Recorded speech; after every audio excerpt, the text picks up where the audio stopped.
Hello, friends. And now I realize that I forgot to do two things right before I started. The first was change my shirt to something I don't mind getting paint on. And the second was to start the chat so I can see what you're all saying. So if you can't hear me, sadly, I don't know yet.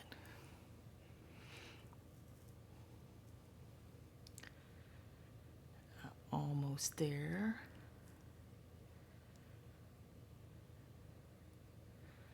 No, I am not almost there. I pressed the auto show by accident.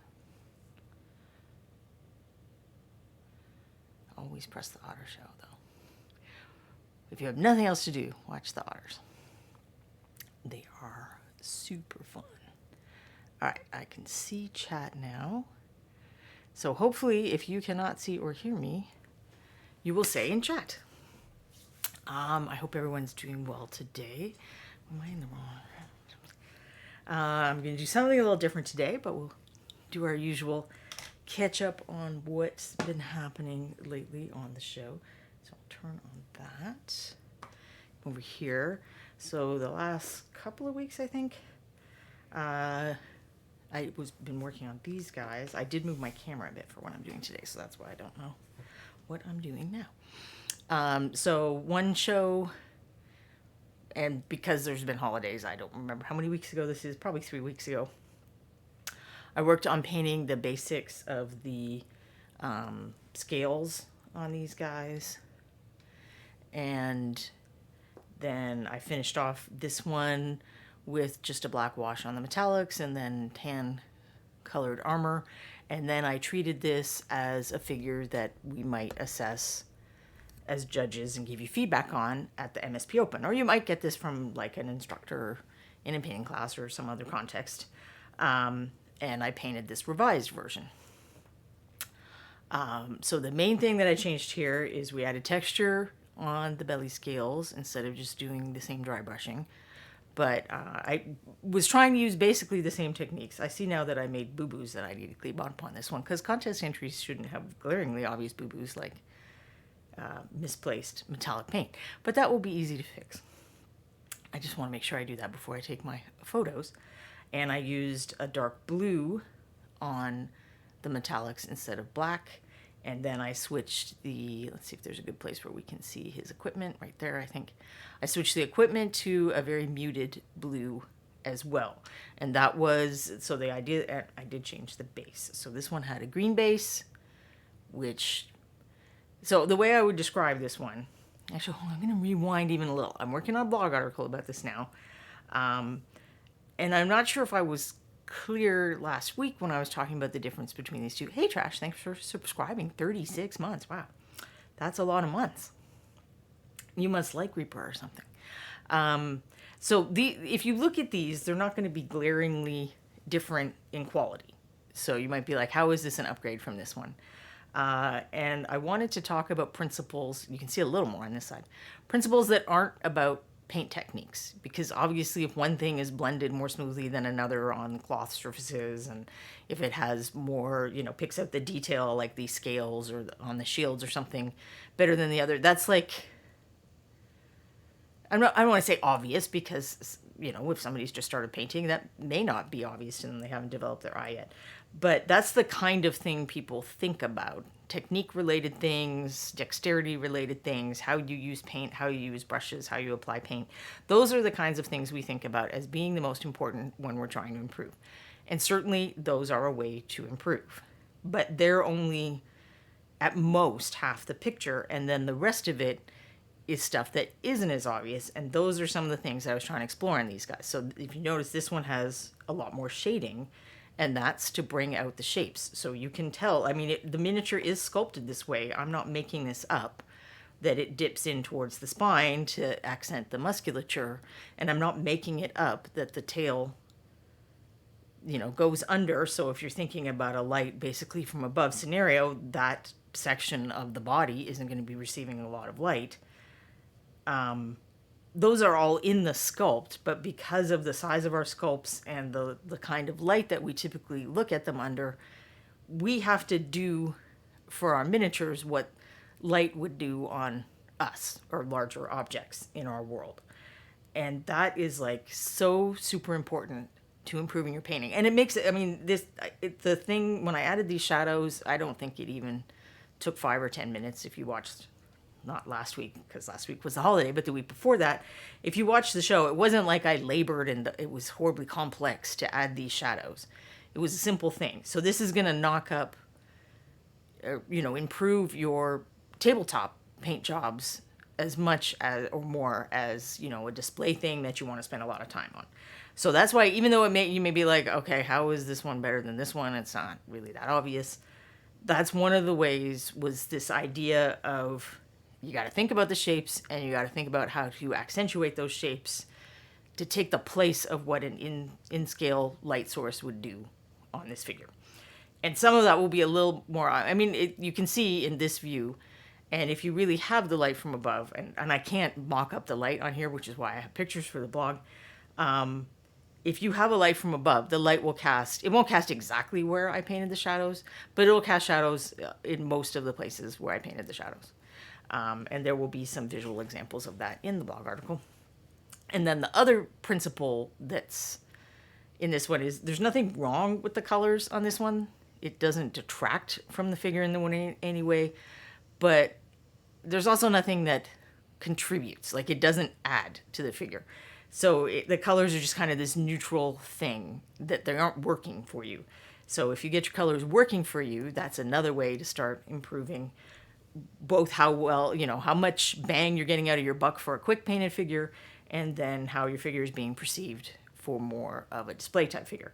So that's why I used blue on this, because we were talking about the complementary colors, blue and orange. And if you watch the stream from 2 weeks ago, I also talk about another option that I could have done, that simple color wheel stuff.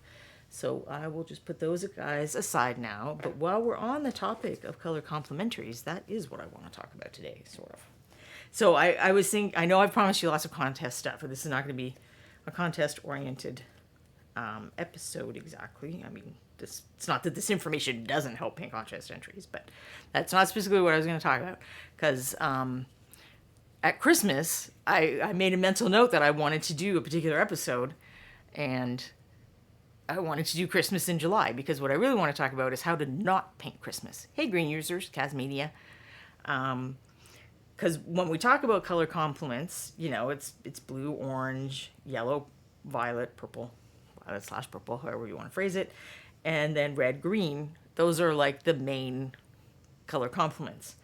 But the problem with red, green is Christmas has co-opted a lot of that. So how do you use the red, green color combination without having someone look at your figure and go Christmas, instead of, you're trying to make a tough army guy or a badass villain or something like that. So how do you avoid the Christmas if you don't want to evoke the spirit of Christmas? Because I'm sure there are parts of the world where if you put red and green together, people's first thought isn't Christmas. But for a lot of us, that is the problem. And I know people have asked about that. I think someone, I'm not sure if it was Trash, someone asked at Christmas or around Christmas when I was talking about red and green. And then I even collected some figures and I set them aside on my shelf. And then the other day I was like, oh, if I don't do this soon, I can't do Christmas in July because it'll be August. Kriniko blames holly bushes. Yes, it's the between the pine and the holly and the Santa outfit, there's a whole lot of emphasis on red and green. Although I have noticed the past few years, I feel like the colors that like Christmas is trying to expand its color. Like I never really thought of blue as a Christmas color, even though it's like a snowy cold thing. If I saw wrapping paper with blue, I was just like, what? I don't like this. And I've even seen purple and stuff more now. So I feel like Christmas is they're just trying to throw all the colors in. Gray Mouser's with me. Why are they using blue light bulbs at Christmas? So we're going to talk about red and green. I'm going to show you some real figures. I'm going to show you some photos. But instead of trying to mess with my whole camera thing that we all have enjoyed the nightmare of these many years, I'm going to be super old school and show you on my phone. And that's so that I can switch back and forth between real figures and pictures of figures. Greymaster said it's supposed to be the Advent colors. Okay. But then if you like the Hanukkah colors are typically white and blue. I mean, the commercialized version of Hanukkah colors, I don't know if there's a tradition. So it seems like maybe Christmas should step off a little, but what do I know? All right, so we will first look at the problem. Here's a good example of the problem. This is a very Christmassy figure set. So you've got the pine green. There's a few lighter greens in there too. And then I've done a darker red and a lighter red. And all of these pretty much add up together with Christmas. And I do have a photograph of this one as well. Some of these figures are not going to be Reaper figures, but they were all painted with Reaper paints. So we will. So this is the, oh, I'm going to turn off this light when I'm doing that.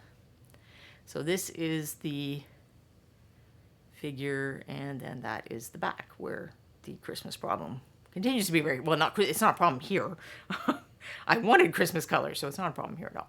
Trinico, there was a seismic shift a few years ago which decreed that Christmas was mostly represented by small cute penguins wearing bobble hats. I have no idea how that happened.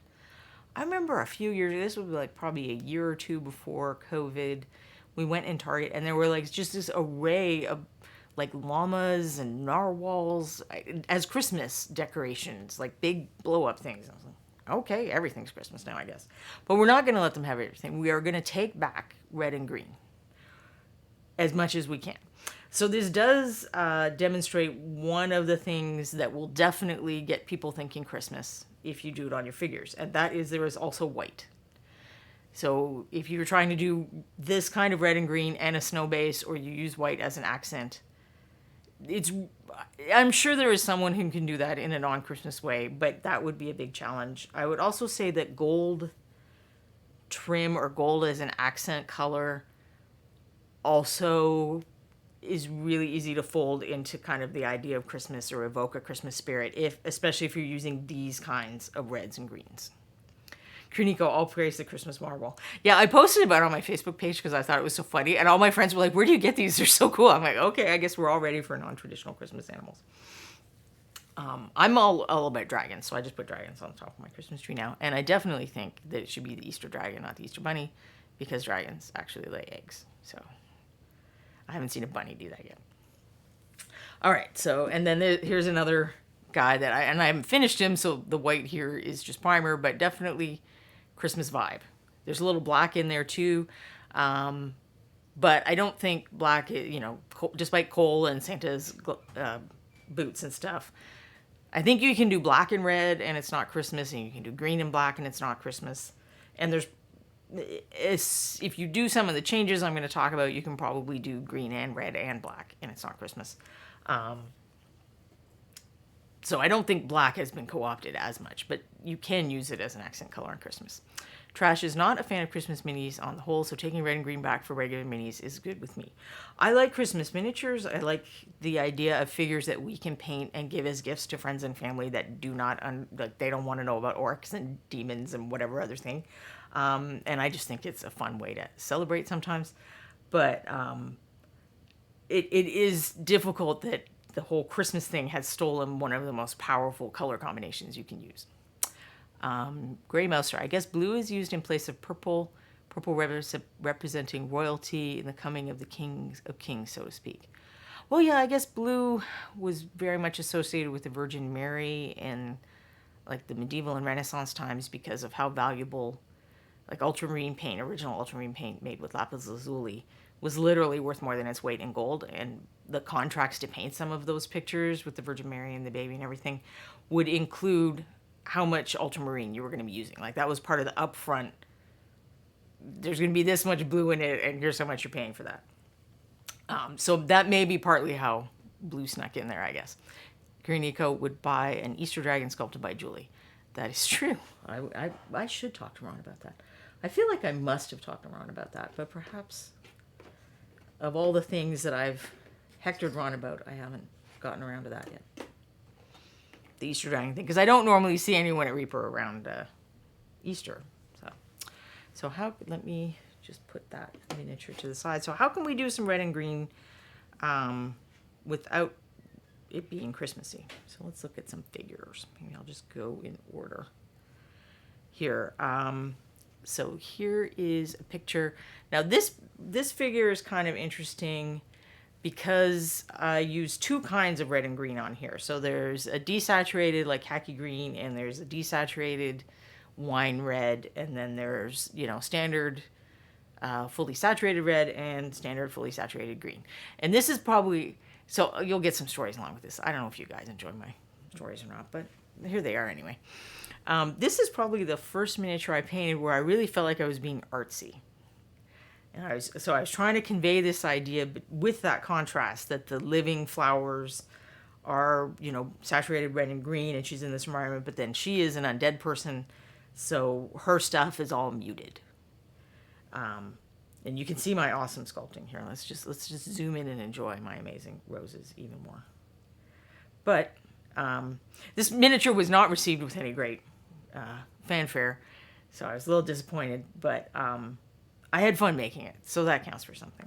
And I would actually enjoy painting her again, but this is one of the few Reaper miniatures you can't get because it was the Exalted, so it was a license line for the Exalted game, and I think Julie sculpted this.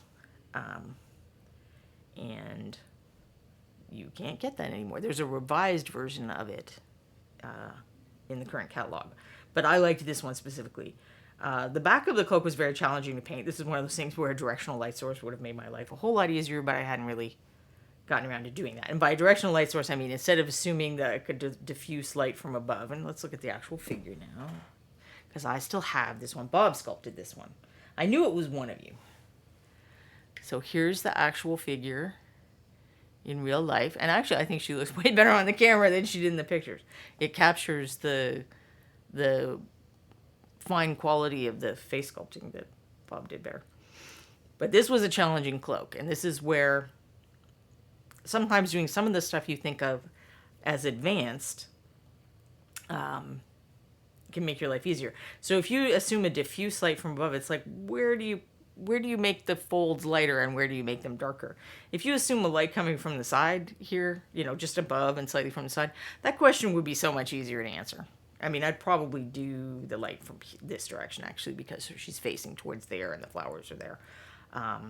But that would also have added more variety to this.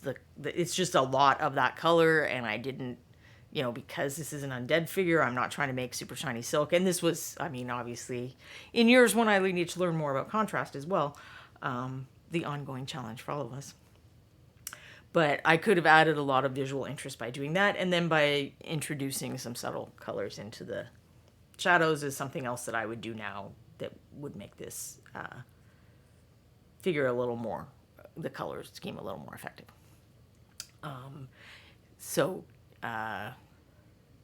Kuniko was shocked to learn that there was Exalted minis. Yes, I want to say, oh gosh, it's at least 15 years ago, probably more like 18 years ago, because I know I was working in the game store when it came out then.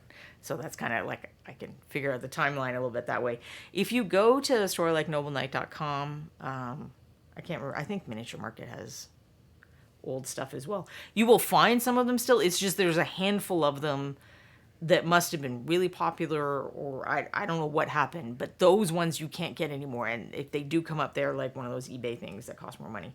So you can still get them. It just happens that one of the few miniatures that I'm just like, it would be an interesting challenge to repaint that one, with my additional like knowledge and stuff over the years. And this one I can't do it with. But so that's one way to do it, is to change the red and the green. And I will have some other examples of that. I can't remember if I put a picture of this guy in. He is very small. So this I painted for the quad color challenge before, I want to say Reaper RVE, the first one, before the first online challenge. And Darth Abacus is telling you about challenges you can do right now. Quindy says you can see them at Noble Knight, but most of them are out of, they're not in stock there. But you can actually sign up on Noble Knight to get notified if they get something in stock. I think I might have a notification on that one, just in case. So I do see them periodically come around. I think there's one that Dren Greenwald is trying to get to, which is like a different one than the one that's one of mine that got away. And it's a similar thing here, even though I did actually use So among the four colors I used, a pine green was one of them. I used a very Christmassy green, but because I mixed it with the other colors in the actual application, this doesn't come out Christmassy. But I did use a magenta instead of a red. So one of the things you can do to make your life easier is magenta. So from the point of view of color theory, these are both red. And kind of anything in the red family, that all counts as red.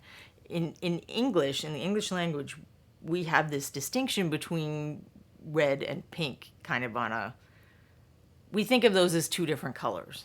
But from the point of view of kind of color theory and how you mix colors and how colors work, they are the same.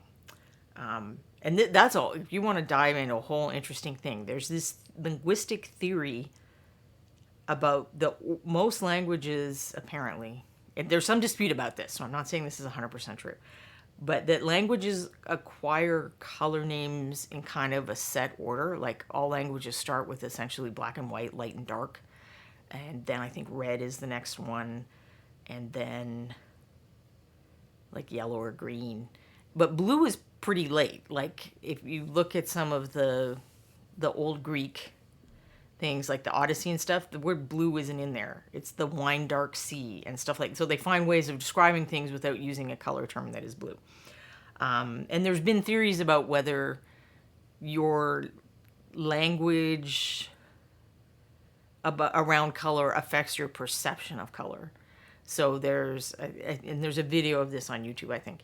There's an African tribe that I think they have 2 or 3 different words for green.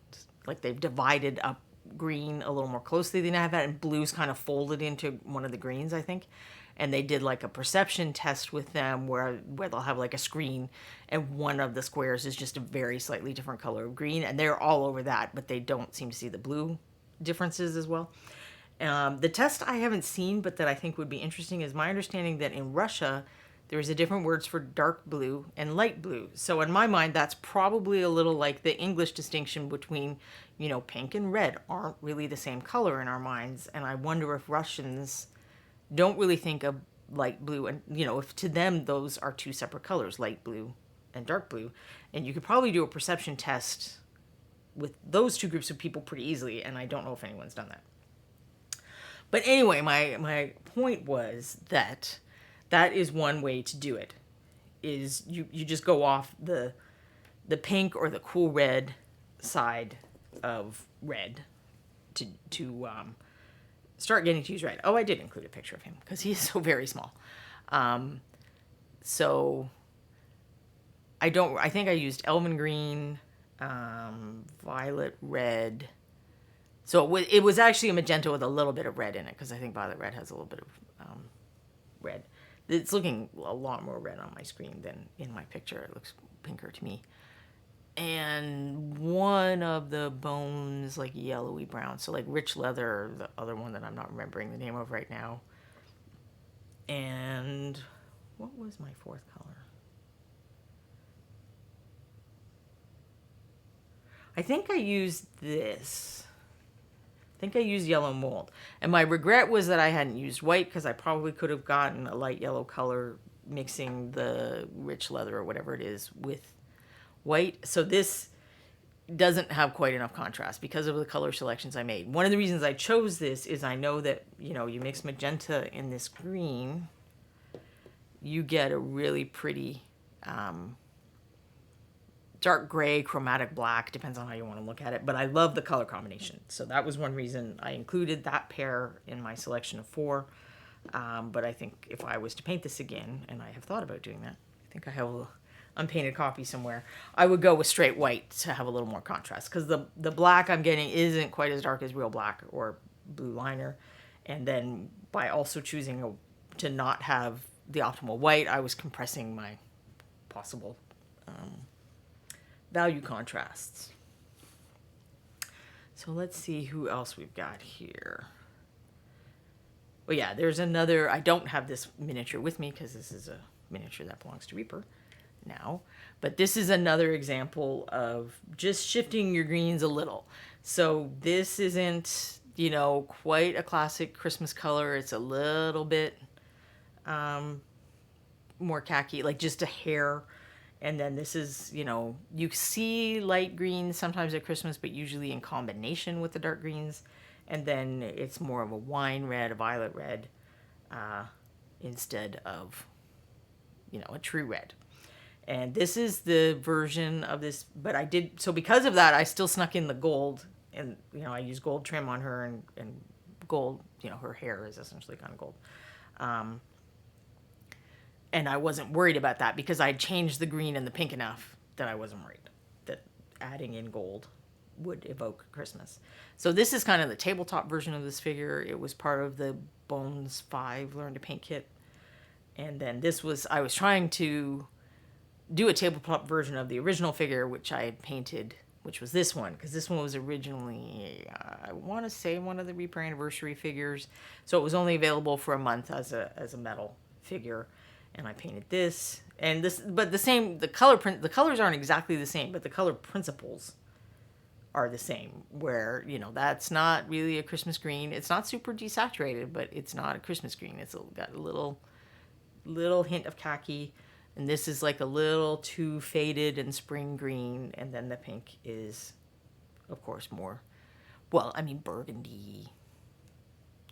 We have so many words for, like, not quite reds, but it's in one of those families. And I still had the gold only on the creature. I did I think I did silver for her jewelry, but to keep things simple on the more tabletop version, I simplified some of the colors.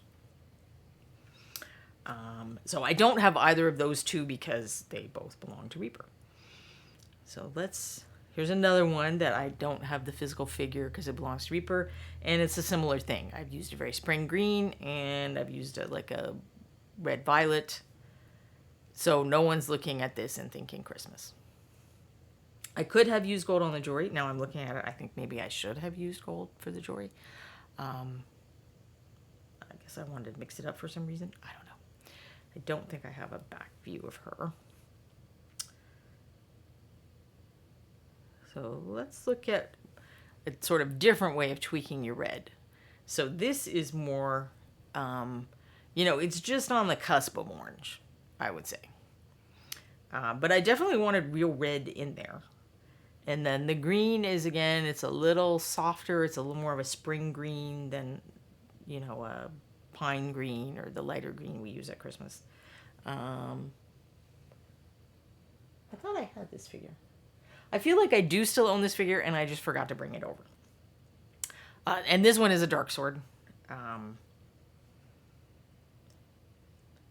figure, and one of the rare, like this, I was always nervous about freehand, but I felt like I had to do something, and that shield needed like a weird shaped thing, so I did that for it. And I think enough has changed that I probably could have used gold on her equipment and it still would have worked. I mean, I guess I could have even put her on a snow base, other than her outfit does not make sense with a snow base. So I didn't do that. Here's one where the red is just a little bit cool. Like I think there's purple in the shadows, but it's a red. But if you look at the highlights, I didn't go to orange, or light red. So the red shifted just a little, where it's a bit desaturated in the highlights. It's a bit of a different color in the shadows. And then the same thing with the green. This is actually what I would consider a very Christmas green, but there's some blue in the shadows, and then combined with the red being different enough, I don't think this reads as Christmas at all. Certainly there's also some context in your figure. I mean, the further away a figure is from something that's going to make someone think of Christmas, but you can still have where you've got this like vicious, bloody demon guy, and if you use red and green, and they're Christmassy reds and greens, and then there's something white in there, somebody's going to say, wow, that looks very Christmassy. I love your Christmas demon or something. So this is a time where I think I use pretty close colors. They're just shifted a little bit from the usual. And I do no longer own this figure, so I can't show you that one either. Here's another one I no longer own. This is the previous one was a hassle-free. I think this is a Weird Games miniature, but I don't think they make any of the figures they used to make in metal anymore. So this one would also be an out of print figure. And you can probably see now how this works. It's khaki green and pink instead of, standard red and standard green. And it makes sense in the context because it's like a desert, so things being a little faded makes sense. And the trim is gold, but it doesn't matter because the main colors are far enough apart that nobody's thinking Christmas when they look at this figure. This was also I painted this before, like years before texture was hot. Like this is at least 10 or 12 years old. I probably should have written the years down for some of these. But this is like an example of trying to problem solve when you're painting something. So I was painting this figure, and this is a now canceled triad of Reaper paints. I think it was like the Antique Rose and whatever. And there were very few of us who noticed a problem with those where they wouldn't blend well. And Anne eventually figured it out. There were a few other colors that happened with, and they've all either been reformulated or canceled. Some of us who start with slightly darker than usual base coat colors were noticing it where other people weren't. And what I would notice is even if you painted over itself, so if like I painted a couple of coats and then I came back and I put another stripe of the same color on top, I would be able to see the difference. Like I would be able to see where that stripe was. So it was really tough blending those paints the way I blend, at least, or the way I blended then. I don't know if it'd be different now.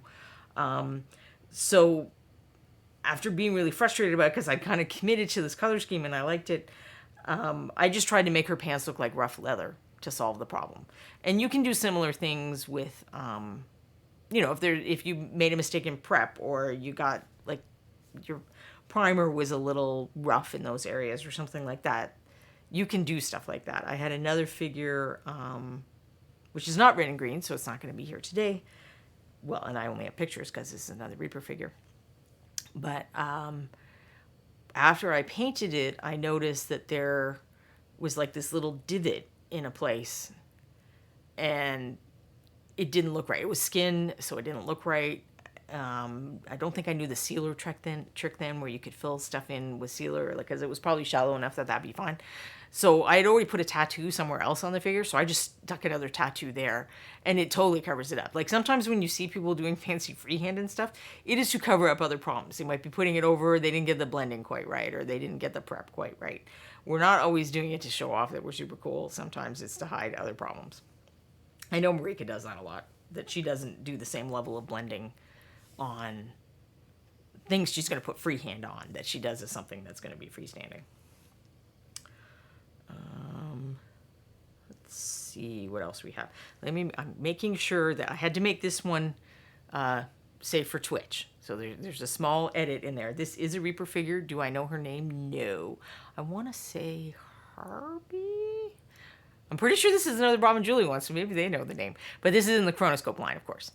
And here you can probably guess how I did it, because first of all, the red is very subdued, and the green is like, we don't really think of radioactive noxious green as a Christmas color. So by doing that, I was able to combo red and green up no problems.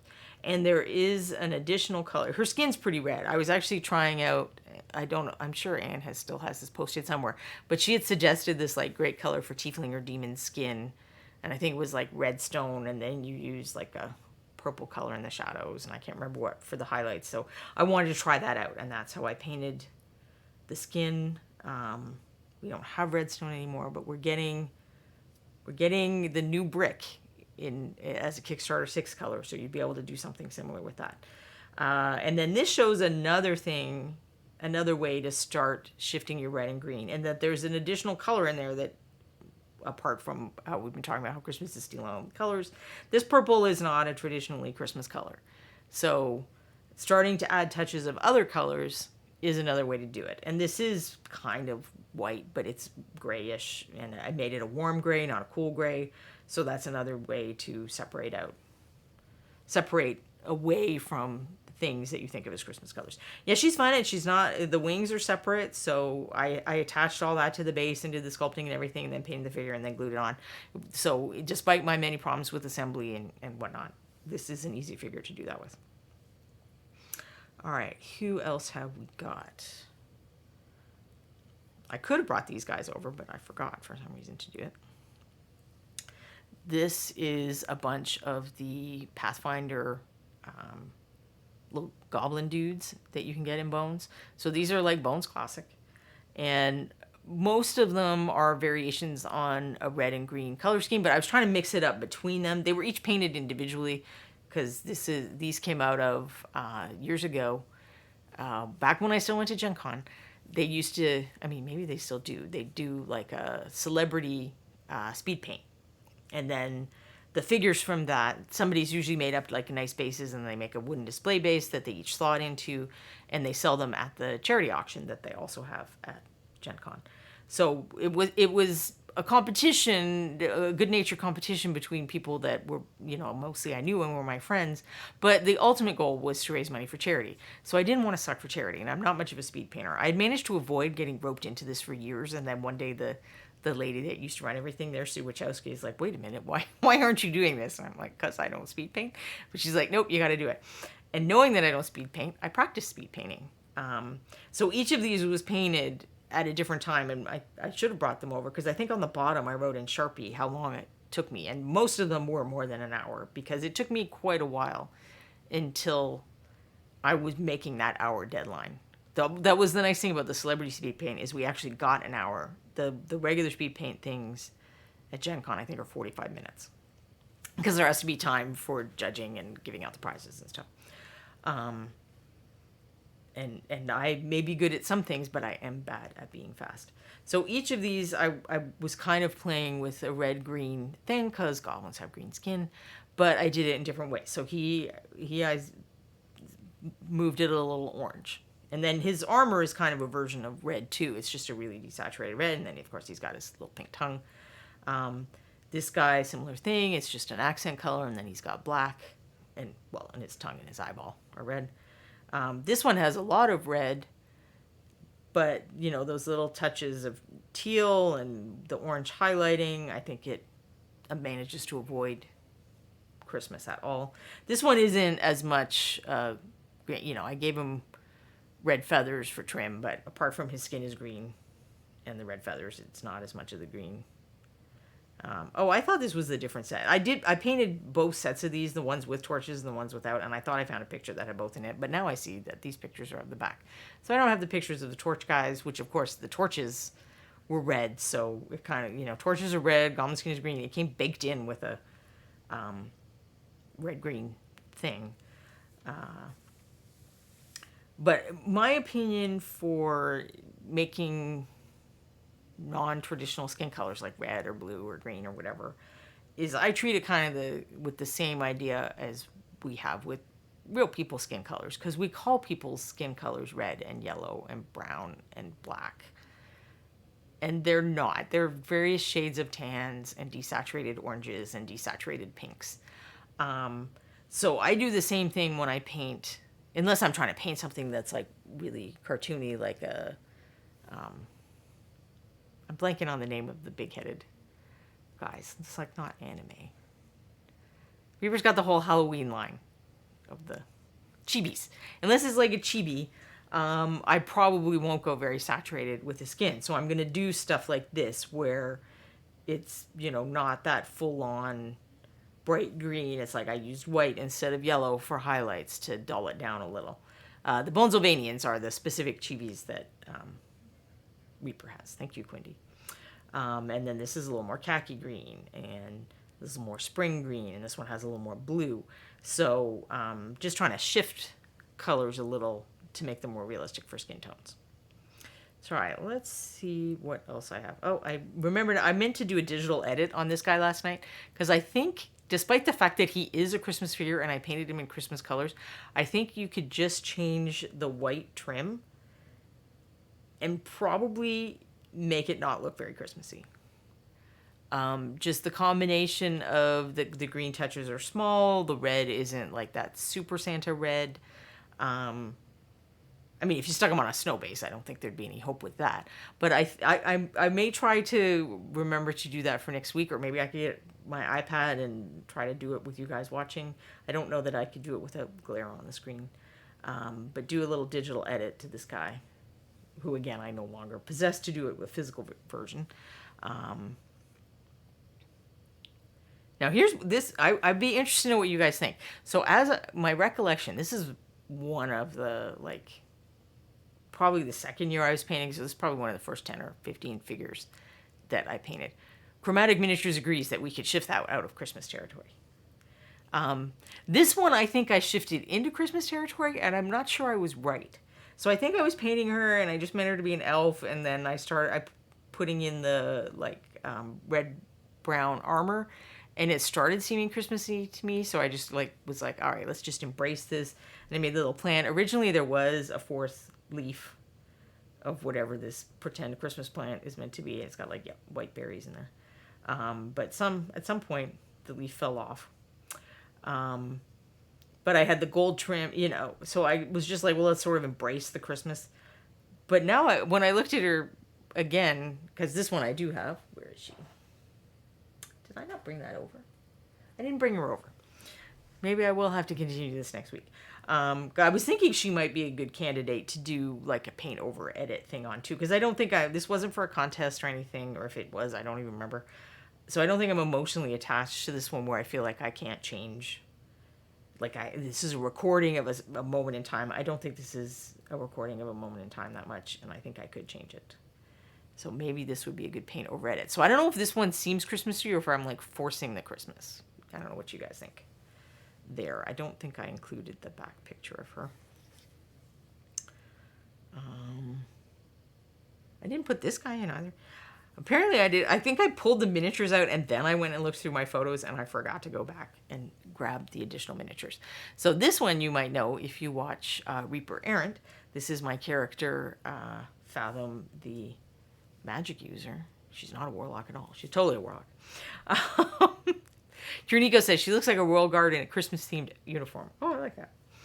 And I did want a bright red, which I don't think I included the black view. You can see there's actually not a lot of the red on the back because there's an additional cloak that I painted black. So Fathom's whole concept is that she decided to lean into the whole tiefling stereotype idea. So she's a warlock. She dresses like this.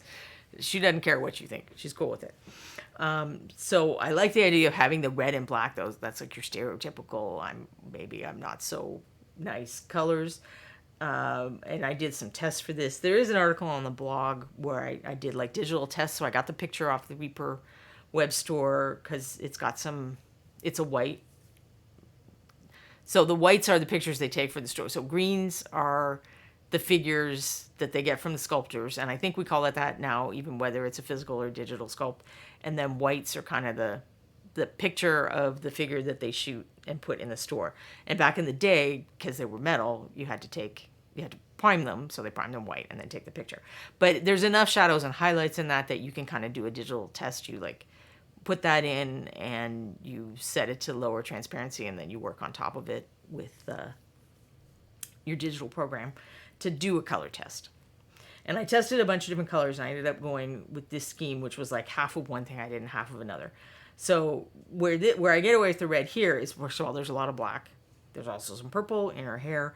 But this green is like just not even remotely a Christmas green. This is like a sickly, weird green. And her top is meant to be like a greenish tan, like almost neutral. But I wanted the green to be obvious there because I am trying to make the color scheme. So the red, this is a red-green color scheme. It just happens to have a lot of black, which is a neutral color, so it's fine. And then her hair is purple. So that's another way to get away with it, is you can have one of the color standard and then make the other one non-standard. But I don't have that because Frank has that. This guy I do have, which is another example of that. I think let's maybe you see more this way. It's pretty square. I don't think it matters which orientation I put it in. So this is Rocky, one of the Rockies, Rocky the Red. And I gave them all green eyes because of that red-green color contrast. And you can see it's very effective. His eyes jump out at you because you got all this red and then there's that green. The shadow colors on these there's a lot of purple. But then the dragonfly is not Christmassy red. So there's a lot of blue in there. It's on the verge of being a teal. I like the highlights are desaturated, so there's a bit of yellow in them, there's a bit of green in them, but they're very desaturated. So let's look at the live version of Rocky the Super Adorable, but with more light. So I don't think anyone's looking at him and thinking Christmas. So that's partly context. I mean, he's a little fat baby dragon. That's nothing inherently Christmas there. And he's got a dragonfly on him, which is also not inherently Christmas. But although I use the exact same red color recipe on this that I would use on a Christmas figure. So I use red neon something. I used to use red dust, so this is probably red dust, but that color got canceled. But now there's neon red something that I like even better. Because thank you, Chromatic Miniatures. He's cute and he's on Christmas. And I had to paint him red. So this was Ron said he's a red dragon. You have to paint him red. Because I'm like, but there's 5 of them. Can't I paint? And he's like, no, they're all Rocky. It's just Rocky doing different things. I'm like, okay, so that's 5 red dragons coming up. It was a lot of red to paint. This is one of the rare times I did use an airbrush before I had the Reaper Vex. And I had taken classes with Aaron and figured out the airbrush a little more. I ended up, because of the way his scales are, like I had to do a lot of lining and some other stuff, but it certainly helped getting the paint on them since where's my little, I have my little Sir 4 scale. He is, he's a decent chunk of mini. So it certainly saved some time to use an airbrush just to get the red on. Even I did some preliminary shading and highlighting with it. But what I did is I had a test figure of one of the small, like the young dragons or something like that. I can't remember what they're called. And I would shoot the colors on there first to make sure that I thought it was going to work. And so there was a point where the highlights started getting a little chalky or something, so I stopped doing them with the airbrush and switched to hand painting at that point. So that's it. I talk about testing and stuff. I really do some of that stuff in my real life, not just on the show for you guys. So I just brought over the one that had, because the others don't. One of them has a treasure chest, but I don't think any of the others have like accessory things with them. And I've prepped a couple of these up, the bones versions. This is fragile resin. It's good that you buy them in bones, because they actually came to me with broken wings, almost all of them. So the bones ones are nice and sturdy. And I prepped some up with the intention of painting them on the show, but probably not red because I painted 5 of them red. So I think I would enjoy painting them some other color for you guys, if you think that would be fun sometime, because I love Rocky. Which pictures haven't I shown you so far? And I'm very sorry that I didn't bring this guy over. So we're gonna go on the way back machine now, so that you can see that I did not always paint the way I paint now. So this was, I'm trying to remember what the topic of the contest was. It was just this little online contest that some tiny game store had 4 million years ago, or like 18 or 19 years ago. And I'm trying to, there was some reason it was probably something about blue.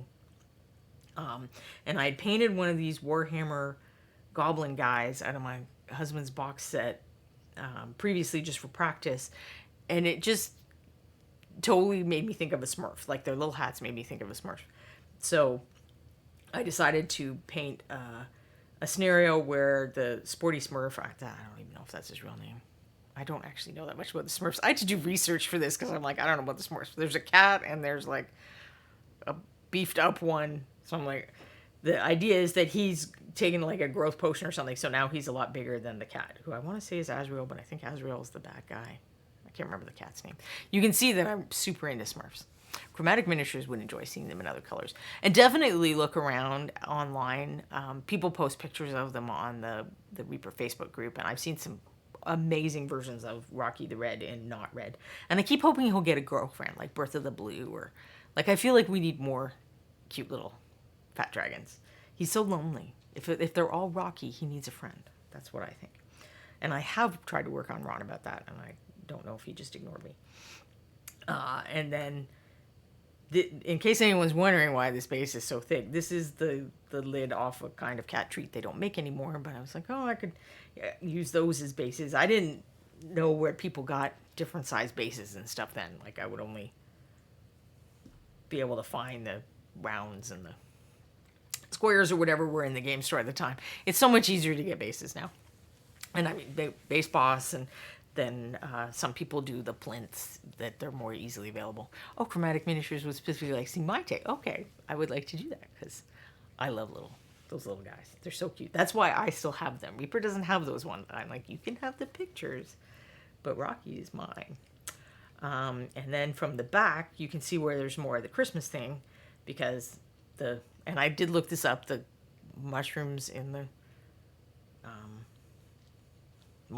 little town, the little Smurf town, are like red with the stars and the dots and stuff. But because there's a bunch of other colors here, so we have red, white, and green, but we also have blue, we have this tan of the cat. The ratio of the red to green isn't really Christmassy. Like they're both accent colors or lesser colors than the other. The blue is really more of the dominant color here. The red is still pretty dominant. If I'd shifted the cat just a little more yellow brown, it would basically be a red, yellow, blue triad color scheme.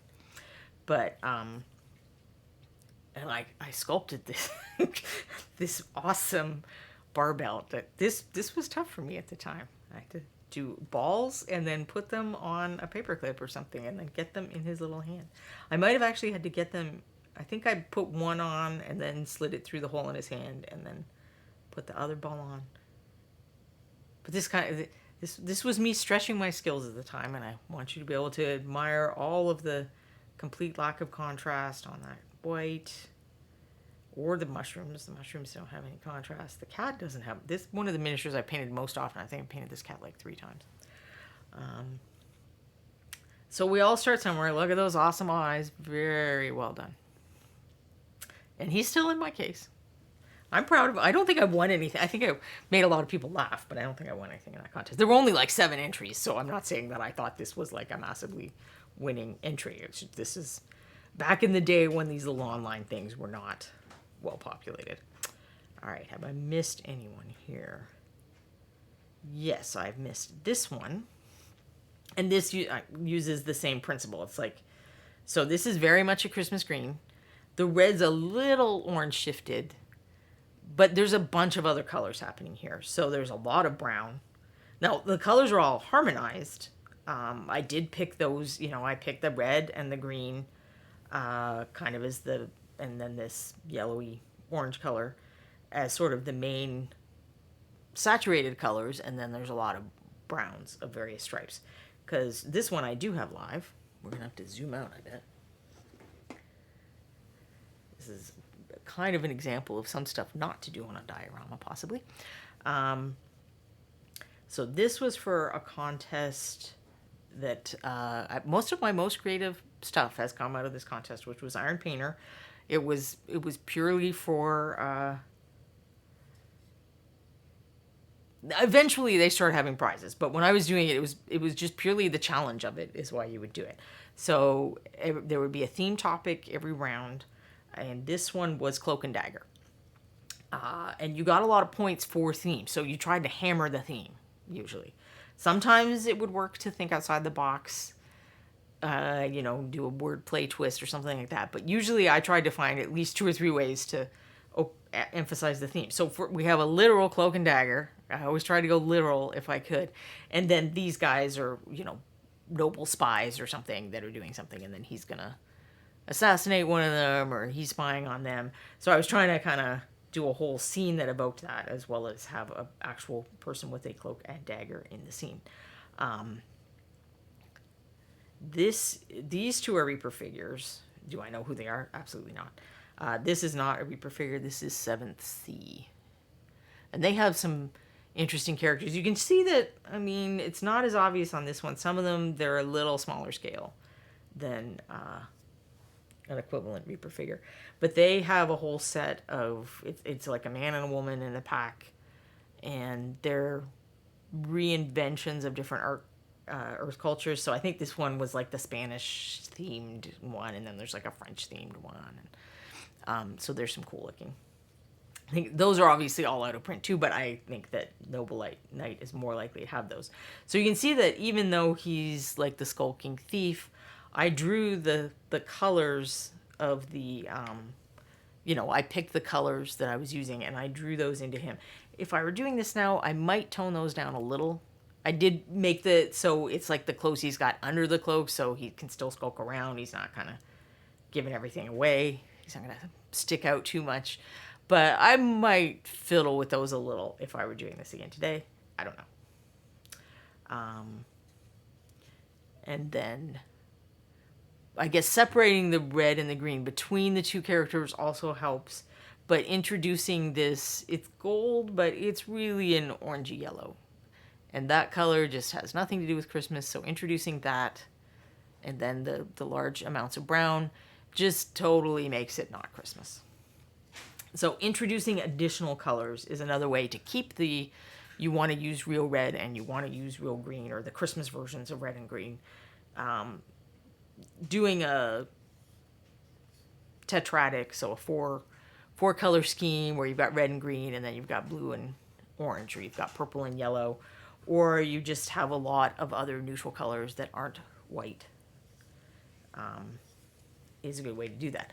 On the if I were critiquing this as a contest entry thing, so I this is a cake pillar. I think like Wilton or somebody sells these at Joann's or Michael's or online. And so on the one hand, it does block him, so it's in scale in that sense, but it kind of seems like a lot if you're looking at the whole picture. It's like that there's a lot of that pillar and it needs to be a lot better painted than it is if there's going to be that much of that pillar. I should mention that part of the deal with the Iron Painter contest is you had 2 weeks. So for me to have done this in 2 weeks is astonishing because I'm like a very slow painter and I was even slower then. So I put together a diorama and painted 3 figures and assembled it in 2 weeks. I'm not dissing myself too much. I did do a little, so he's in the shadows more. I tried to indicate that by having more, it's darker there and then it becomes lighter and more saturated on the base as you move towards the figures. I could have reflected that more in the rest of the thing. It was like the start of a good idea, but it wasn't the end of a good idea. It should also be happening on the pillar. This side should be a lot more shadowed. This side should have the light hitting in. Again, when I was talking about that other figure where if I had directional light, it would look more interesting. That was a nice try at painting marble, but I'm not going to call it an amazing success. There's a lot of space in this diorama, and this is a very frequent issue that we see with dioramas. I'm typically less guilty of it. I'm more likely to take a 50 millimeter base and cram a whole lot of story on it than I am to do this. But this is the problem with, I was relying on, this is a wooden thing from Joann's or Michael's. And if you go look at the wood trophy things that they have, they're set sizes. And so you just try to make your diorama fit that. It's probably better to have a less exciting this and a better diorama than to pad things to fit on this. The other way I could have approached that is just had more here. I mean, this is like some kind of medieval street scene. This is a pretty astonishingly clean medieval street. Like, where's the trash? Where's the discarded things? There could be, I don't know, like a fallen broom and some trash and a bird up on the pillow. Like, I could have added stuff to, a little dog running by. Poop. I mean, it's medieval times. There's plenty of poop, I'm sure. There are things I could have added to this to make it look less desolate. So we often have this idea with dioramas that it needs to be realistic, that if you're doing, like, people having a duel, they're probably this far apart because they're trying not to get hit, right? But you've got to think about it more like you're making the cover of a book or a movie poster. You want to really emphasize the action. The whole thing is about the action. The whole thing is about the story. So you condense. Even if it's not realistic, your viewer is probably not going to go, oh, well, real fighters would be 30 feet apart and this is horribly unrealistic. They're going to go, oh, that looks cool. But if they see one that's super empty, and I've seen these, someone's got like a jousting scene And, you know, the two horses guys, they're way over here. Well, show us the point of impact. Like, that's more interesting. And then it's also more compact. So for making dioramas and scenes and little stories, don't worry about being realistic as much as worrying about being interesting. You want to capture a slice in time. You want to capture the most interesting moment of action where, if you can. I mean, if you're not someone who sculpts like me and you're dependent on, you know, figures as they come out of the box, I think I added this piece of paper and that's all that I did here in terms of adjusting the figures. You're going to do what you can do in terms of that capturing the moment thing, but, you know, trying to move things closer together, or if there's some reason why you had to have, or you have a little extra space, or there's like maybe just this corner is too boring and I put something there. You can add extra stuff. I would definitely suggest going to look at the figures and scenes that Michael Proctor does. So that's Clever Crow Studio on Facebook, I think is where he posts everything. Because he's a master of this. He's a master at using the full 3 dimensions. So he probably, I mean, this kind of takes care of it, but he likes if you have things at different levels, because we tend to, if you're not great at doing this, and I'm not, so I tend to think of the ground and then there's the figure. And so everything is, you know, this plane or this plane, and he'll kind of put stuff around them, not just around them here, but around them here. He'll also put in like a little animal or some little, he calls them Easter eggs, but he'll add stuff if there's a corner that looks a little plain, that he'll add some stuff there to add some interest. Use of color, so doing something like I did here where it's a bit more blue here, it's a bit more yellow there, that's another way that you kind of fill spaces and make them more interesting to look at. And that's why I'm saying I should have done something like that on this pillar. I mean, a lot of marble is probably not uniform in color, so I could have tried to draw that in. So those are just some things that come up when we look at dioramas and scenes and stuff. What else do I have here to show you guys? Oh, this was another, oh, and I didn't, let me get that back just for a minute with the light on, because I keep changing back and forth between the, so I don't know if that makes a huge difference, but the red and the green are like Christmassy red and green. It just doesn't read like that because there's so much brown and gray and goldy, you know, orangey yellow. And then this guy goes back to the use pink instead of red thing. And this, I did him as an experiment in a complementary color scheme because I don't use it a lot. It's hard with a person because there's so much equipment and stuff. It's not impossible. I mean, you use neutrals, you use different versions of the colors, but I typically don't do it because of that. I think I'd like prefer to use a triad more often than, you know, Zeke. Forgot that it was Monday. Oh, I've been there. And Twitch notifications didn't fire. Well, that is a shame, but it does happen sometimes. I am talking today about how you use red and green and not have Christmas because they're color complements, so it's a very effective color scheme. But, oh, and you've been in a conference call since 10 a.m. Ugh, no fun. So it's a very effective color scheme, but Christmas has kind of stolen it away from us or made it a little more challenging to use. So I'm just sharing some ways that I have worked around the problem. So this is one by using pink or magenta instead of classic red, because from a color theory point of view, they're both red. And I think I used something else on the shading for the green, but I think I used the green, the shading there. I can't remember. I'm not sure if I wrote it down. But so that was one. And then after I did this one, I was like, well, all right, let's try with blue and orange, which is another complement. So I'm briefly digressing from our red and green conversation. I have a third one set aside to try with yellow and purple. And yellow and purple is going to be challenging, maybe. So you can use purple to shade yellow really well, but once you do that, it's not obviously yellow anymore. But I figure it's worth doing, and then I'll have a little wonder of, you know, the wonder of complementary color schemes, bunch of guys. And these are troglodytes, which I believe are one of the or some of the figures that Ron was talking about have been out of stock for a long time, but should be coming soon.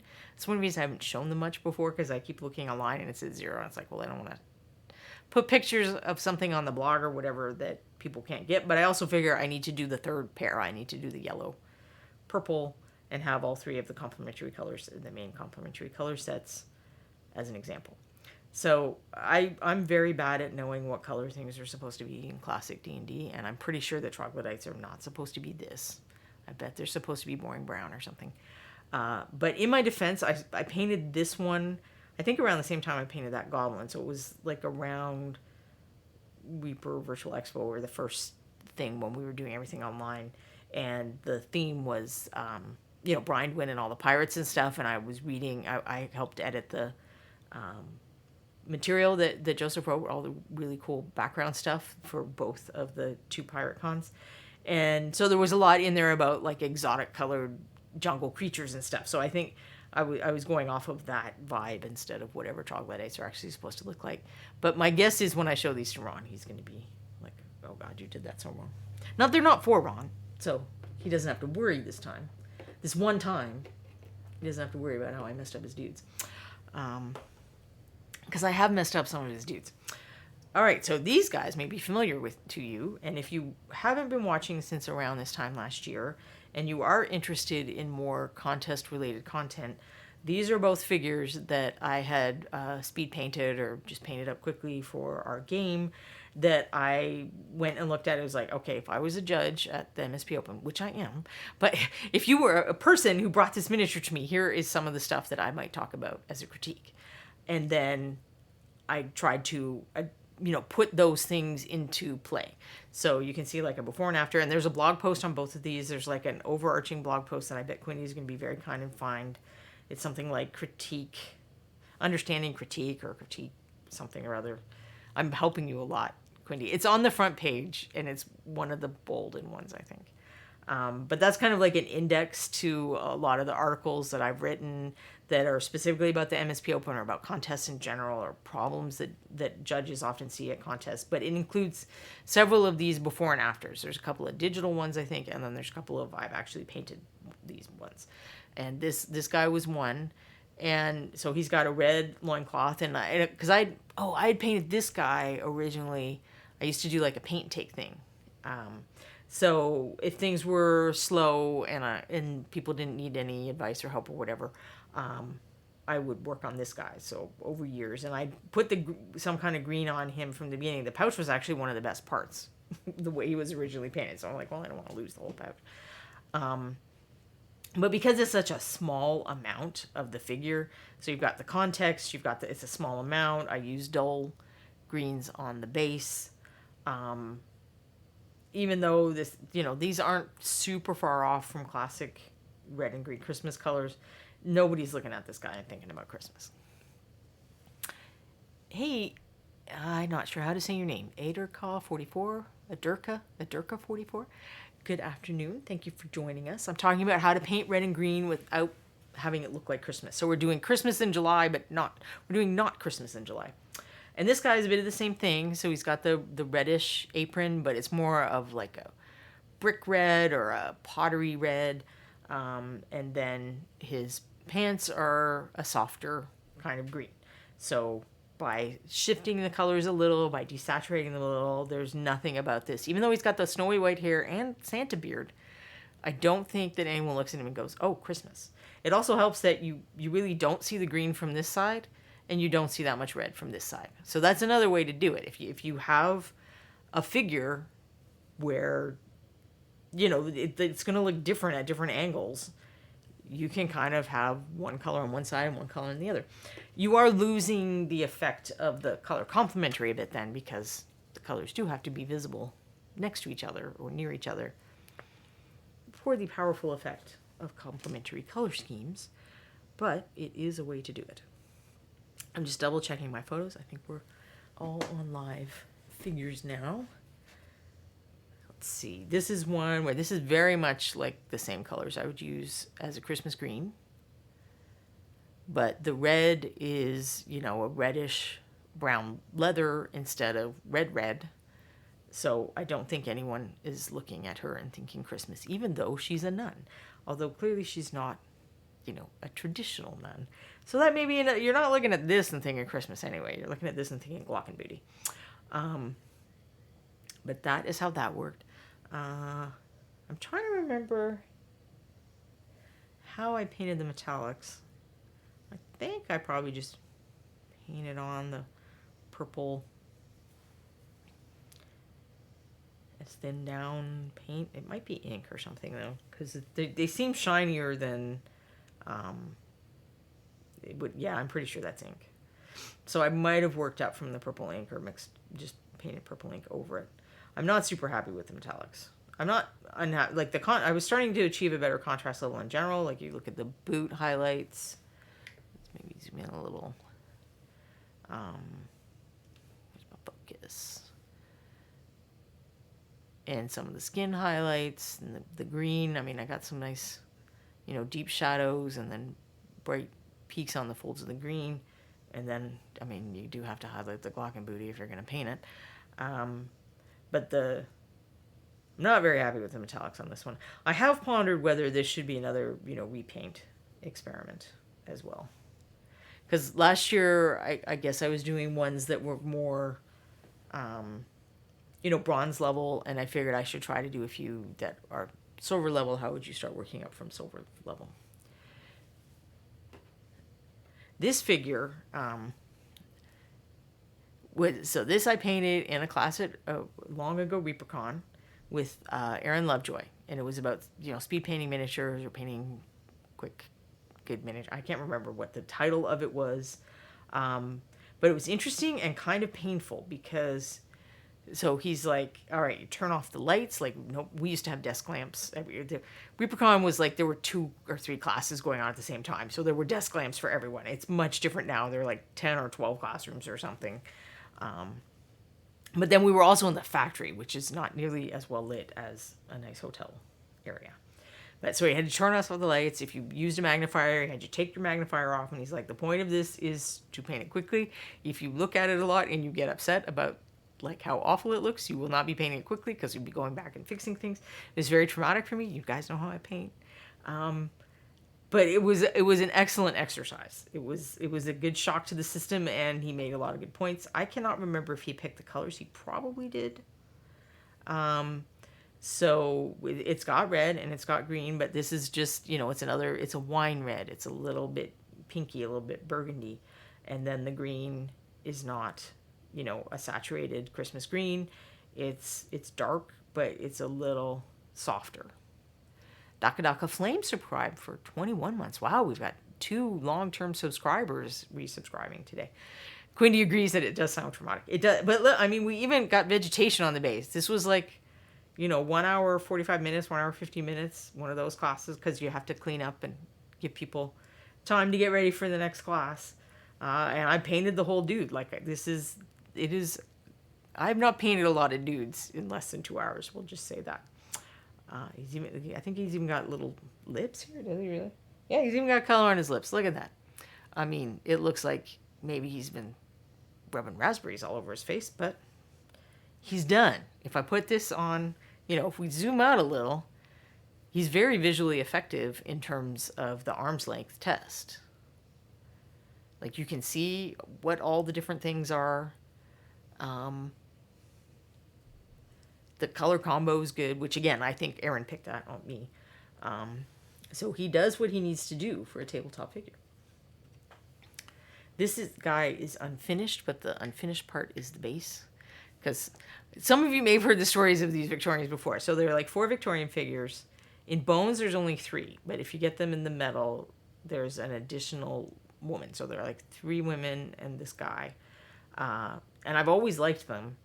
But there's some of the figures that I'm painting like the slowest in my life. So I painted this guy at one of these paint and takes that I work at this con and do it's a charity con, and I run a paint and take there. But when the role-playing games are on, sometimes the paint and take area will be a ghost land. And then when they take a break, we'll get like to too many people, and then they have to wait a minute. So it was one of the slow times, or the slow times over the 3-day weekend that I painted him, and then I painted the outfits on 2 of the women, but I keep leaving the bases because I'm like, well, they all have the same bases, so I'll wait and paint them all at the same time. And we're going on 10, 10 years at least that I've had these people on my working on it shelf. But I do like all the figures, and I like how I painted them. Like, I'm really happy with how this guy came out. Like, maybe it needs just a hair more contrast, but I probably wouldn't even mess with it. Just, I feel like he has a very Victorian vibe. But again, it's a pinky red instead of, or, wine red, burgundy, something like that, instead of, a more true red or slightly orangey red. And then the green is shifted a little as well. Even though they're both the same value, like red and green are actually pretty dark, and the Christmas red and green in particular are pretty dark colors. We don't perceive that color red as dark, but if you look at it in black and white, take a picture of some Christmas decorations in black and white, we'll enjoy the 70s and do the black and white thing here. So I kept the value, I think, pretty similar to what we would use for Christmassy red and green. But, so here's our classic Christmas. And for those who haven't been here before, the camera where you're looking at the miniatures has settings where I can go through different colors, but I have to go through like some weird stuff before I get to black and white. So we're do like negatives and reds and yellow. I don't know what any of these are for. But here we get to black and white. And the reds may be a lot darker than you might have thought they were. So this red was pretty dark. You probably thought that was dark. But the lighter red that's on the Santa hat and then Mrs. Claus outfit is darker than you think. And it's possible that this green, and we'll look at it again in a minute, is also darker than you think. So there's a color property that I think is called luminance. And this is not what computer color programs will call it. What computers call luminance is something a bit different, I think. But luminance, and whether this is the right term or not, the concept is correct. The saturation, the vividness of some colors makes us perceive them as lighter in value. It makes us think they're lighter than they are. They're actually darker colors than we think they are. And this is useful to know because value contrast is important. And if you get too close sometimes with these colors, it'll still usually work because they're so vivid and your viewer has the same perception you do about that color being lighter than it really is. But for source lighting is one area where I've actually seen people do red source light, where if you do this black and white test, the reflected light, against somebody's skin or something else, looks darker than the thing that it's on. So reflected light is always going to make something look lighter because it's light. And I've seen people who are very good painters get away with it, but if you're trying to do strictly accurate lighting, you need to have the reflected area, the light where the light's reflecting from, and the light source itself, because that'll be the other thing. If the light source is red, that can end up looking darker than other parts. And the light source for ideal source lighting, and we've done an episode on source lighting, which I do not remember what number, but it's archived on the YouTube, on the Reaper Miniatures YouTube channel. If you're interested in more about source lighting, where I talk about some of this stuff and how to make something look more light and make the parts around it look darker. But red is a tricky one to do it with. And if you go look at red neon and look at the actual neon tube, the tube isn't red. The reflected light is red, but the tube itself is going to look either a little bit orange or a little bit pink or something, because red is dark. And that includes red light. And I have this picture of, it's like a bunch of neon signs. They're all different colors and say different things. And when you take that picture to black and white, it's astonishing how dark there's 2 signs that are red, and then there's like a blue white one, and there's a green one and some other ones. And the red one looks really dark like it barely looks lit in comparison to the stuff around it, because there's just this really weird thing that red does. And now we're back to normal colors, and you can see that green maybe isn't as dark as you thought it was, and the red, or maybe isn't as light as you thought it was, and the same thing with the red. So that's that weird, interesting thing about some colors. Whereas, we perceive yellow as very light, and yellow is very light. It can happen a little bit with blue, but it doesn't happen a lot with blue. as much, I don't think. And then my last one, we're going back in the Wayback Machine again. So this is a Reaper figure. I want to say Dina is actually the name of this one for some reason. I might remember that. Originally, there was a bouquet that I had assembled from dried flowers and leaves that was on the grave, and somewhere in the mists of time, I have lost that. And there's just like a tiny little, this is more early days one. So there is a story that goes with this one for the people who like the stories. There's several stories. So the reason I painted this, and you can see the gravestone actually says Mize on it, is the sculptor Dennis Mize had died just before I painted this, and that was my inspiration to paint it. So the actual name of this diorama is Dina Honors Her Creator. And then I put this in the paint contest at Gen Con that year, and Jim from Darksword, who, if you are one of the people who comes to ReaperCon, you may know him because he often comes to ReaperCon and has a sub-contest within the overall MSP Open for the Darksword miniatures. He really liked it, and Dennis had done a lot of figures for Darksword, and then he had worked with Partho, which is now Ironwind Studios. He'd worked with the people who run that, so they were all very sad as well, and I think Ironwind does the casting for Darksword.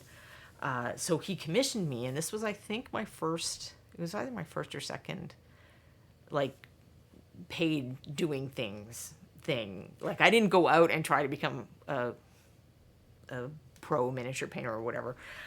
This is one of the ways it happened, is he came to me and he said, okay, can you do this again, but with twice and with Darksword figures? So I painted 2 more scenes, and he picked the colors, I think, because like for the one that he wanted to give Ironwind, he wanted to use the Ironwind colors, which I think were red and black. The other one I might have picked the colors. But I was a little weird. I'm like, am I going to be like the creepy death lady now? I just keep painting all of these death scenes. But that is not what happened. I did have fun assembling the bush, which is partly, that's like woodland scenics. What do they call that stuff? Underbrush or like low vegetation or something. It's not meant to be like trees, but it's got these like little strings of plastic, and then the flock is on top of that, so it can kind of look branchy or bushy.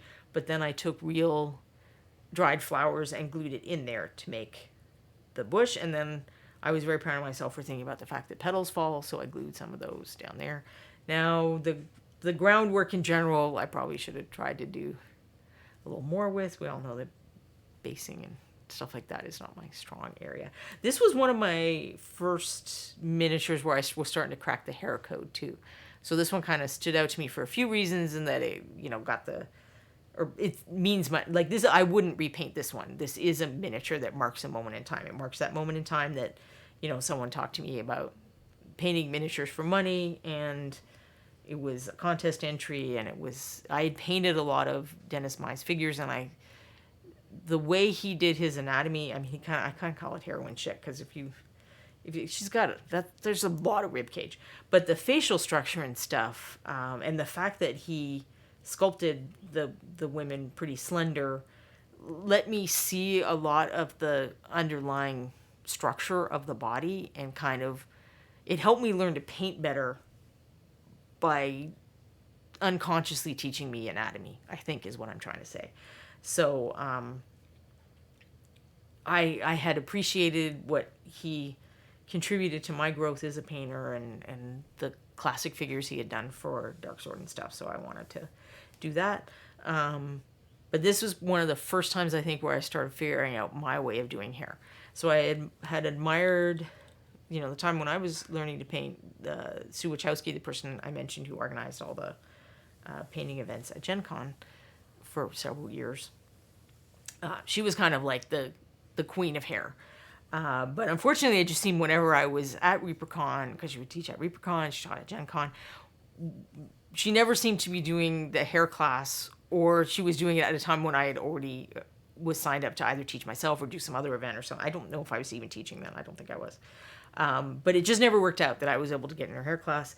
And so hair was kind of the first thing where I did some of the test stuff out and try things that I talk about with you guys that I wish I had done more of. But it was me trying to reverse engineer something just from seeing someone else's work in pictures and occasionally live. And it just was a really hard thing for my brain to get away from the idea that hair is sculpted and exists as a vertical thing like this, assuming you're not talking about really curly hair, of course. But straight hair like this, like what she has, we think of it as very vertical. So it's like the individual strands and then the locks of hair. But if you look at the light, which my hair is even doing it a little bit, some of that's light, some of that's being old. But the light is reflecting in horizontal bands. And they're a bit on the, where this curl is facing up. It does the same thing. It's a horizontal band. So the way shadow and light works on straight hair is horizontal bands that is completely against our idea of just dry brushing something that's sculpted to be vertical. It is vertical, the texture is vertical, but the way the light works on it is horizontal. And if you do want to see more about how I paint hair, that is a blog article that Quindy shouldn't have trouble finding. Oh, and she did manage to find the common feedback issues index, despite my completely saying all of it wrong. But there's an article on how I paint hair, and it links to a video that's on the Reaper channel where I demonstrate how I paint hair. So the thing about the article is it has reference pictures that you can see a little better. This was one of the early days of Reaper video. We didn't have this kind of camera. We had a different kind of camera. So even this camera, I feel like you can't see everything. But the original setup we had, you definitely can't see everything. So it's nice to have the reference pictures. I think it also has a reference picture to like real life hair. And then it shows you what it looks like when you're using just dry brushing and letting the texture of the sculpt dictate where the light and shadow goes, compared to how you can use side brushing, damp brushing, or layering, where you decide where the light and shadow goes and you can get that effect. So this one isn't perfect. I had to learn that while things were horizontal, you didn't want them to be like exactly horizontal. You can kind of offset along where those locks of hair are, which I think I talk about in the video. I don't think I actually have a figure with good hair in this. Apparently I don't paint figures with good hair and red and green. Because this figure was undead, so I wanted her hair to look kind of dry and not shiny and nice. So she doesn't have nice hair. I guess Mr. Blacksmith has it a little bit. The idea of, I'm focusing the light where it's kind of up on his shoulders and then around the crown of his head, and then the bands of shadow are where the hair folds in. Wow, I even took my cough medicine and this is happening. Because I had a feeling it might. So I think that's all my red and green, guys. Which means I have a half hour left, and I thought I might try something else. Although, if people have any questions about those miniatures, or painting for contests, or red and green, I'm definitely open to questions. But I thought that I would make sure I was set up to be able to paint, just in case I ended early. I'm just going to put these guys on a different shelf for safekeeping, and get out my paints. And then, so for the people who came a little later, the past few weeks before this, I mean, not last week because it was a holiday in America, so Reaper was not broadcasting shows.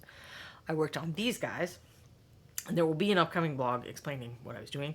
But one of the things I did with the after version was a different color, complementary color scheme, where he's mostly orange, so I used blue on the accessories and the shading to use that color complementary advantage.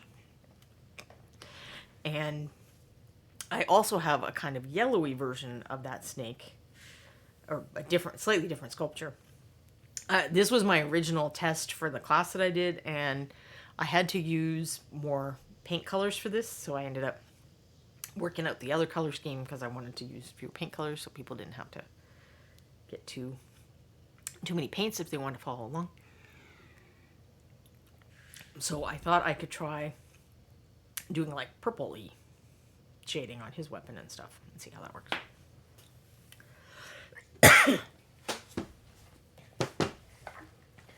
But I have to get out my paints, and unlike what I normally say about how I've shaken my paints more than you see me on screen, I have not shaken my paints at all, so I'm going to have to shake them some. More than I usually do. And figure out how to have space, Oh, and I guess I should show you guys this, actually. So I was frustrated. The color set I'm going to use is, I call this Beyond the Kit. I worked, in case anyone is here who doesn't know, I work on the Reaper Learn to Paint kits. So this set of paints that I keep kind of beside me for every show is the colors that are in the Learn to Paint Core Skills, Learn to Paint Layer Up, and then now there are 2 expansion sets. So there's an expansion set for each one that kind of fills in the holes. So those I keep around as if somebody asks a question, if I'm doing, I didn't know what I was going to paint that day. I use those paints. So if you have the kits, you have most of those paints. I know a lot of people get them just because the supplies are more inexpensive than if you buy all of that stuff individually. So even if you don't care about the instructions, they're a good deal from the point of view of supplies.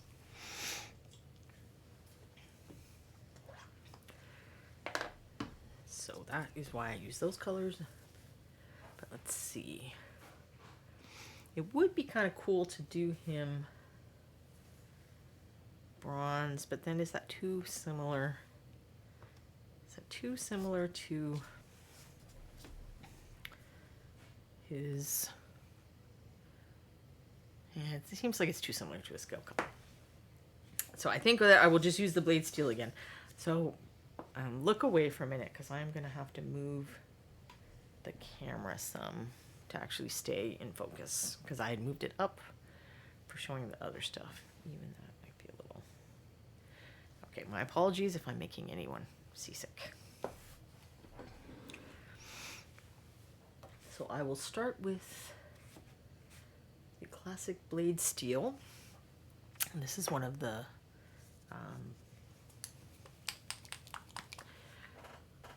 Bones MSP colors instead of the core set. I'm going to be using I try to keep a separate container for metallics and a separate sponge or paper towel or whatever to minimize the little metal flakes going into things that are not meant to be metallic. So the one I have a waterproof lid that seals, so I just keep it on my desk since I tend not to paint enough metallics that I'm going to have to dump that out all the time. It's just there if I do swap to something. And then my main water dish, I get dirty enough, quickly enough that I have to do something else with it. And now it occurs to me that I will make space for the palette as well. But try to keep it out of frame. So I am going to move the camera just a little. I'm not trying to hide what I do on my palette, but the camera will focus on little globs of paint instead of the figure, if allowed to. See little globs of paint. One day, I will figure out how to also have a palette cam. Where I'm putting the palette cam is a totally different question.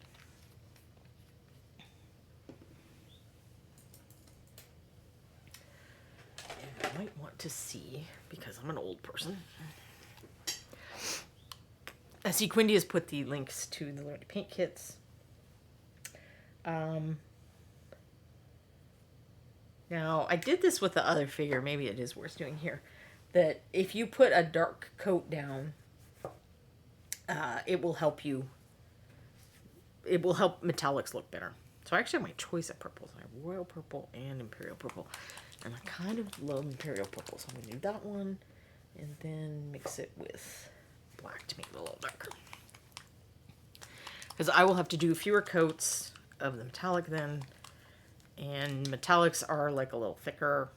So I do sometimes worry about them gumming up details. So if you look at his spearhead, lance head, I really have to learn the names of things because I'm terrible at this. It's got some nice etched detail. In fact, it worked out. The molding for this worked out better than the sword did on the other guy, I think. So I don't want to fill that all in with thick metallic paint by having to do, 3 coats to get a nice solid surface. So I'm going to start with this darker color. And then maybe work on some other parts while it dries. So it's going to look black. I'm not going to worry about it because we'll paint the other stuff over it. Because yes, my problem is going to be that I haven't done his equipment yet as well. We'll do this as an initial coat, and then maybe I'll work on his leather kit and whatnot. Chromatic miniatures. The critique you did of the figures, like this would get a bronze for me at ReaperCon. Here's how you push it to silver. Is that something you offer or would ever offer to other people through photos of their miniatures? Like via Patreon tier or something like that. Hello, Milk Drinker. I have not currently done that. I have considered doing that. I would need to also figure out some tips for people to photograph their miniatures, because the huge limitation in what you've said is all you have to go by is a photograph in that scenario. And it is tricky to take pictures of these things. I absolutely know that. But yes, because it is a time-consuming process, and on the occasions that I've done it for friends, sometimes it involves a draw over. I'll get my iPad and do a digital edit on like half the photo, where I'm like, well, if you did some of the stuff I'm talking about, it would look like this. So that takes time, as well as doing the actual assessment and then writing out your thoughts and stuff like that. So it is definitely something that I would have to charge for if I did, because it is a time-consuming process. Like when you get the critique at ReaperCon, we do try, but it's not going to be as thorough as stuff I talk about on the show. And partly that's because, when I do the show, I have time to sit there and look at the figure and think about it for a while, and then write out my thoughts and make sure I cover all those points. Where when we're doing it at ReaperCon as judges or instructors or whatever, usually there's like other people who need the same information, or we have to go teach a class, or, we only have a few minutes to look at a figure. So I'm kind of, when I do it here, I'm giving you like the super ultra thorough version that would be something like you would get on a Patreon. We certainly try our best at ReaperCon in person, but in person is a different scenario. It's like you got to think off the top of your head. You're busy. The person you're giving the critique to is busy. There's like 4 other people waiting for critique. So we're telling you useful information. We just may not be telling you everything about your figure that I would mention doing something like this, where I have the leisure of taking my time and making notes and doing digital paint overs and all that kind of thing. Which is one reason I like to talk about this stuff on the show, because it is a very different environment to ReaperCon. And why I do the stuff on the blog. Like a lot of the stuff on the blog that I talk about, it's all super important. Sometimes it's more important than, taking a class in blending or whatever. But nobody's going to believe that. And sometimes there's just not enough time. So when I teach an in-person class, I try to squeeze in as many little tips and stuff about color. When I was talking about the form, if you were here at the beginning, I was talking about the reason, putting the dark shading here so that you can see the shapes, and then there's dark shading here underneath, because if you look at a cylinder, it gets darker as it rolls down away from the light, and that's what a snake tail is a cylinder. So it gets darker here as it rolls away from the light, because I'm trying to make you see it as a cylinder, because it's so small that we've got to be the light for our figures. We've got to paint on what in-scale light source would do to them.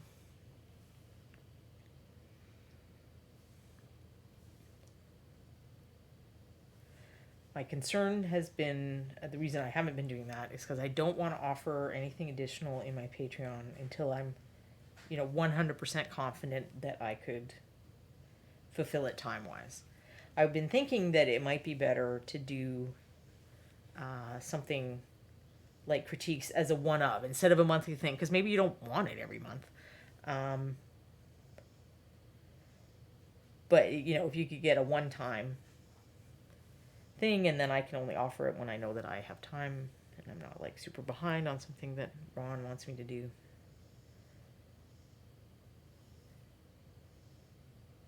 Which I probably currently do. I'm not super behind because he just sent me stuff. So he just sent me some new things to work on. Milk Jeeker, you paint. Are you asking if I paint? This show is kind of a mix of stuff. So if you just want to see someone paint through a figure, I would recommend. Ann Forster does a show on this channel every day, starting at, I want to say, 11:30 a.m. Central. But Quindy in the chat will correct me if I'm incorrect. And she works on a different figure each day. So there's like the Monday figure, the Tuesday figure. And she takes you through start to finish painting those. What I do more often is I might have a specific topic where I'm demonstrating a technique or I'm doing a paint over. Today, the main topic of today was talking about how do you use the colors red and green together, because that's a complementary color scheme and color theory says you should do it, but how do you do it without going, oh, hey, Christmas? So we talked about various ways to accomplish that goal, and I was showing some figures that I painted in the past and some photos and stuff. I've had several shows where I test washes. If you change up the color of your washes, how does that affect the end result? I did a series where I was testing different kinds of brushes for dry brushing. How does that affect your results? Can you get different things? So that's the kind of thing I like to do. All right, so I'm going to do this part on camera because we're going to see the magic. And I'll do it one way first. So this is yellow and this is purple. And I told you could shade. If you want to make a nice shadow for yellow, purple is the secret weapon. So you get these nice kind of browns that go with your yellow because your yellow is in there. Now my goal is actually to dull down this purple and then so you get a brown, but it's a purpley brown.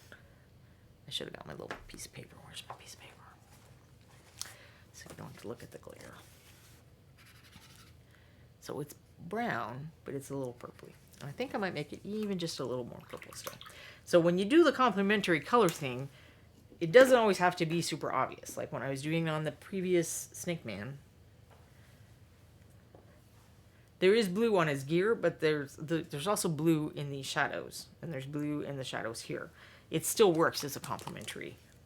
You still get the advantages of using complementary colors, even if you can't see them. And the same is true if you have a triadic color scheme. If you had like a red, blue, yellow, and you're only using the blue in the shadows, you're still getting the advantages of using the blue. Like it's still a triadic color scheme. I'm just looking for a smaller brush because some of his equipment is smaller. Although I think I want to. So I had showed you guys how to do the simple lining for equipment like this. So the way I do it to make it easy is I'm going to paint everything dark. I mean, I don't really care if it goes in the middle as much because I'm going to be painting over the middle. And then I'm going to paint my lighter purpley brown over that, but I'm not going to have to worry about going down the sides, and I'll leave behind something that is the nice crisp lining without having to do it the painful way.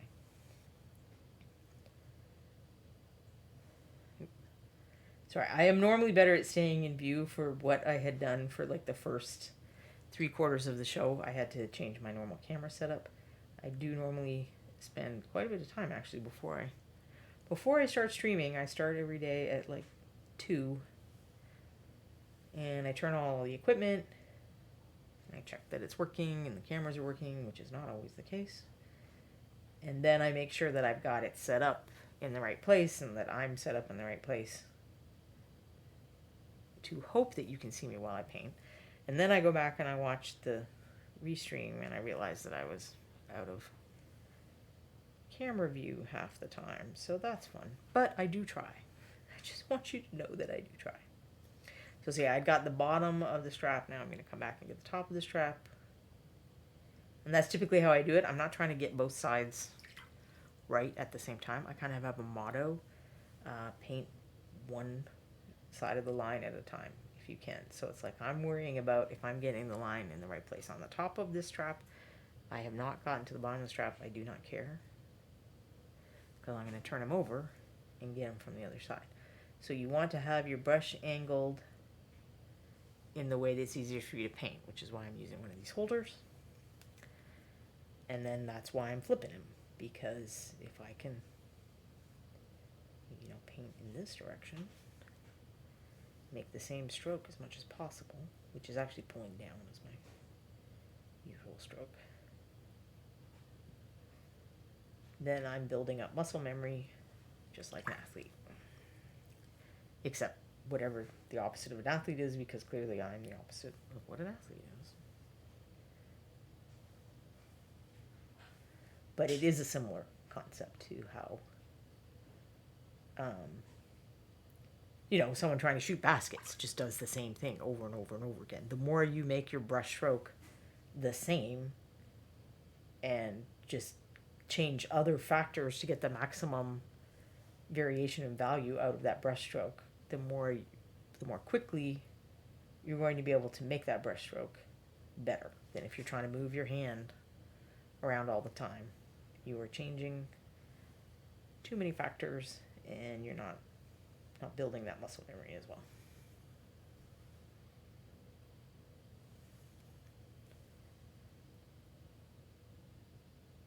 Oops, I don't think I stuck him down very well.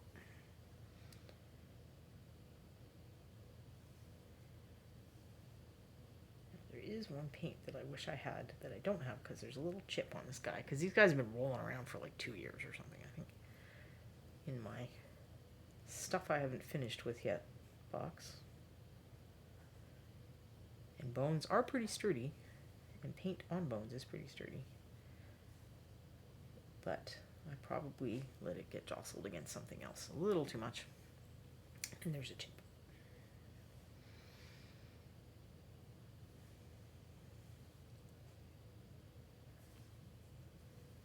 If I had it with me, I would probably use Nightshade Purple. It's this like super dark purple, and it is very nice for doing lining and mixing shadow colors with and stuff. But the nice thing about my using the, confined set of paints is that it gives me opportunities to talk to you about color mixing and stuff and how you make do when you don't have your favorite colors close to hand.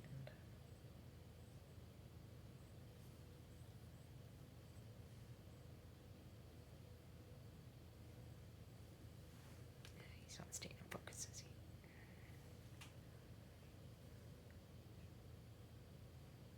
I think the height of the camera is a little bit, I think I moved that around too, so I'm going to have fun next week when I'm trying to put everything back together. And next week's going to be fun as it is, because we are doing like a little mini convention / party over the weekend. So a few years ago when my husband turned 50, I was talking to him about how it was, I'm trying to figure out where the guy's hand is. I think I'm missing it. We'll call it good now. That, if he had a nice wife, I would have organized some kind of banquet or something for him. That's what a friend of ours did when he turned 50. A few years before that, he had some kind of banquet that we actually missed because I wrote the wrong day on my calendar, and we went the next day to the banquet and no one was there, shockingly. Anyway, and then I can't remember how it happened in the conversation, but it was something like, well, you'd rather have your own con anyway. And then I'm like, well, wait a minute, can we do that? Could we rent a meeting room at a hotel and have like a little mini convention. And it turned out that yes, we could. So we called it KevCon. His name is Kevin. And we even got, like, we made goodie bags or, swag bags or whatever. Not that they were super fancy. It was like stuff from Party City, but we got pens made that had like the year and a little phrase or something. And I was surprised. Like, we had some friends who even came from out of town and stuff. It was mostly in town friends, and it's not a huge number of people. I mean, we're talking about like not a ballroom. It's a meeting room, so it was like 50 people maybe total. And then we just kept doing it, and then we started doing another one in winter that we say is mine, but then it confused everyone because they thought it was my birthday, and my birthday's in the summer too. So it was like, no, it's not my birthday. It's the I find February and January super tedious. So I thought, if we were gonna do this again, I'm trying to pick a hair off, and I'm not sure that I'm having success. I think the hair of my cats has struck again. So anyway, we of course, like everything else, got interrupted for COVID. Our little party also got interrupted for COVID. So we're doing a slightly smaller event this year. But we are doing it, and we're doing it next weekend. So I'm probably going to be pretty tired next Monday. I'm going to have to figure out something that I can paint, and it's not going to be super complicated. That's why I wanted to do the Christmas in July this week while I was still somewhat alert. I'm going to try starting painting the metallics on.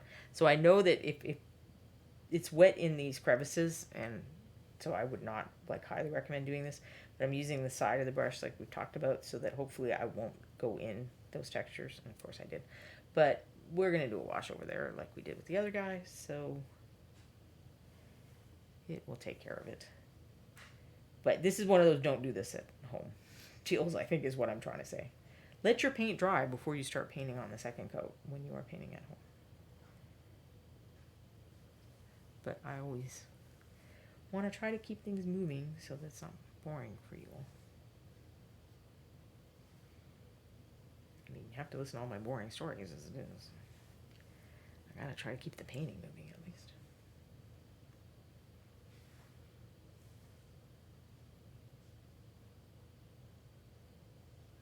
That worked a little better with the side brushing that time.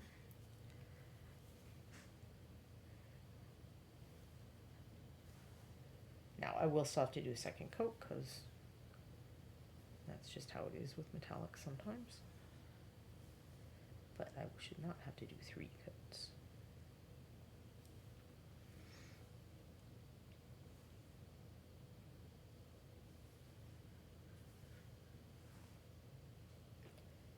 And I'm just gonna declare that all of this part is part of the metal head because I don't feel like painting a little wood shaft in between these bits.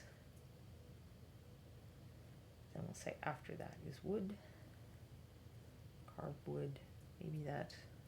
Maybe that decoration would look cool if it were also metallic, but I don't think that I will do it that way.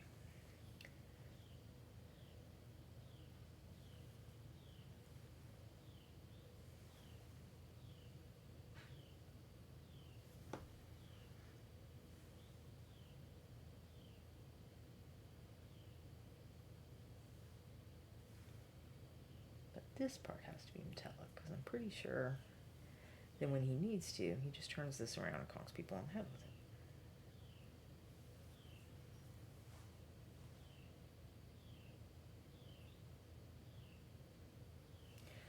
I do not recall the exact name of this figure.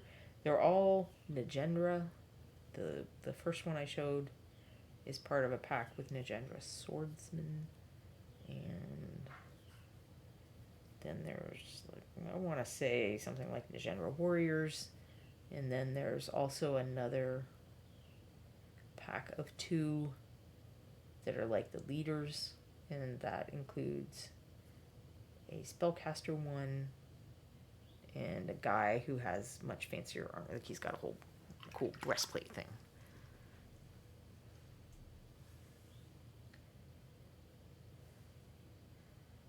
Greeniko says our little party thing sounds awesome. It's surprising that people say that. Like, we have friends that come from out of town sometimes for it. And I'm always like, look, I wanna manage your expectations. We call it a con, but it's a bunch of nerds sitting in a room playing board games. So like, don't travel for that if that doesn't sound fun to you. Most years I try to do a little paint table too, but the reality is that not a lot of people end up using it. A few people do. Sometimes, and then I started putting out other, like I put out markers and colored pencils and printed out coloring pages and stuff, so that just if, we're introverts, if somebody wants to take a break, it's a way to take a break.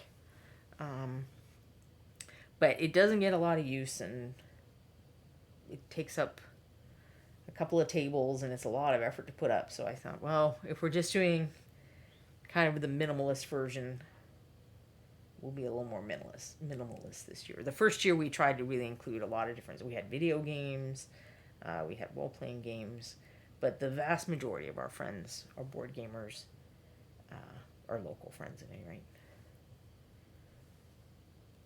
So we've kind of tried to go with what people want and just focus on the board games. We enjoy all those other things, but we will get to enjoy those activities at ReaperCon and stuff. Is this dry? This is not the right way to test if stuff is dry. But that's the way I'm testing it right now. Chromatic Miniatures loves the Nagenda line. They're super fun to paint. I think they're pretty fun too. These scales are just so nice and crisp. They really work well with dry brushing and washing. The reason I had these guys was for a class for Reaper Virtual Expo or something like that.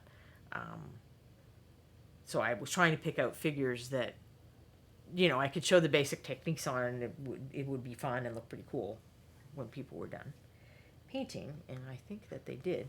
But then I had like 5 of them in various stages of painting, and someone had asked on the Discord or something after the class, like, well, okay, what color would you paint the armor to go with this orange scale thing?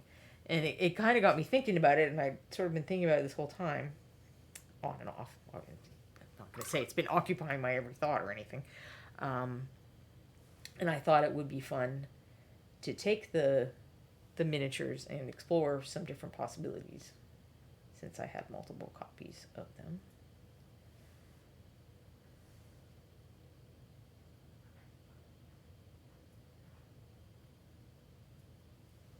So that is how the idea was born. And then coming up, probably sometime in the next week or so, I still have some polishing to do and some pictures to take, but I will be writing a blog post with the kind of the critique thing and trying to go into the whole idea of painting form, 3D shapes a little more, and why we have to do that, which is kind of when people yell at you about contrast, this is really the heart of the yelling. So I've talked to you guys before about how I find metallic paints just start getting a little weird on the palette, and they're already, it's made of skin. So I like to put out just a small amount and then just get more. I'd rather have my paint be a good quality consistency. Although I see now that it is 5, so perhaps I will not put out more. I may keep working on this guy. I don't know if that'd be fun for next week. If you enjoy seeing the complementary color of a different pair and then compare that to the orange-blue, I guess let me know in the chat if you think that sounds fun. Or I will try to come up with something else if you don't think that sounds fun. But I think it'd be interesting. It'd be nice to have those guys fully painted, 2 years later. I do like to complete things now and then. I forgot to mention that. I meant to mention that at the beginning. So talking about contests and getting better and all of that stuff, which is what I do a lot of the time. But I want to suggest that everyone go read my latest blog post. And it's not because I think I'm a genius or anything. I don't think I'm saying anything that other people haven't said. It's just one of those things that we have to stop and remind ourselves of. And particularly because this is what I talk about all the time, I like to stop and say it, is so if you just hit that link that Quindy just posted, so you birdwithabrush.com, and then it'll say blog up at the top, click that and you'll see the most recent article, which is you do not have to improve. You are not obligated to try to improve your miniature painting.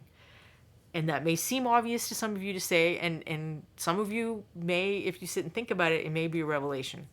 And I mention that partly based on experiences of friends of mine.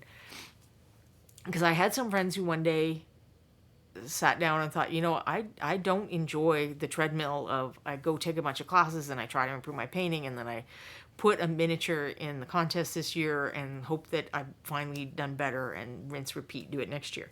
Like, you know what I enjoy doing? I enjoy painting figures that are, I enjoy coming home from work and just relaxing, painting figures for a couple hours, and I use them in my game or I give them to my friends or I paint my friends' characters.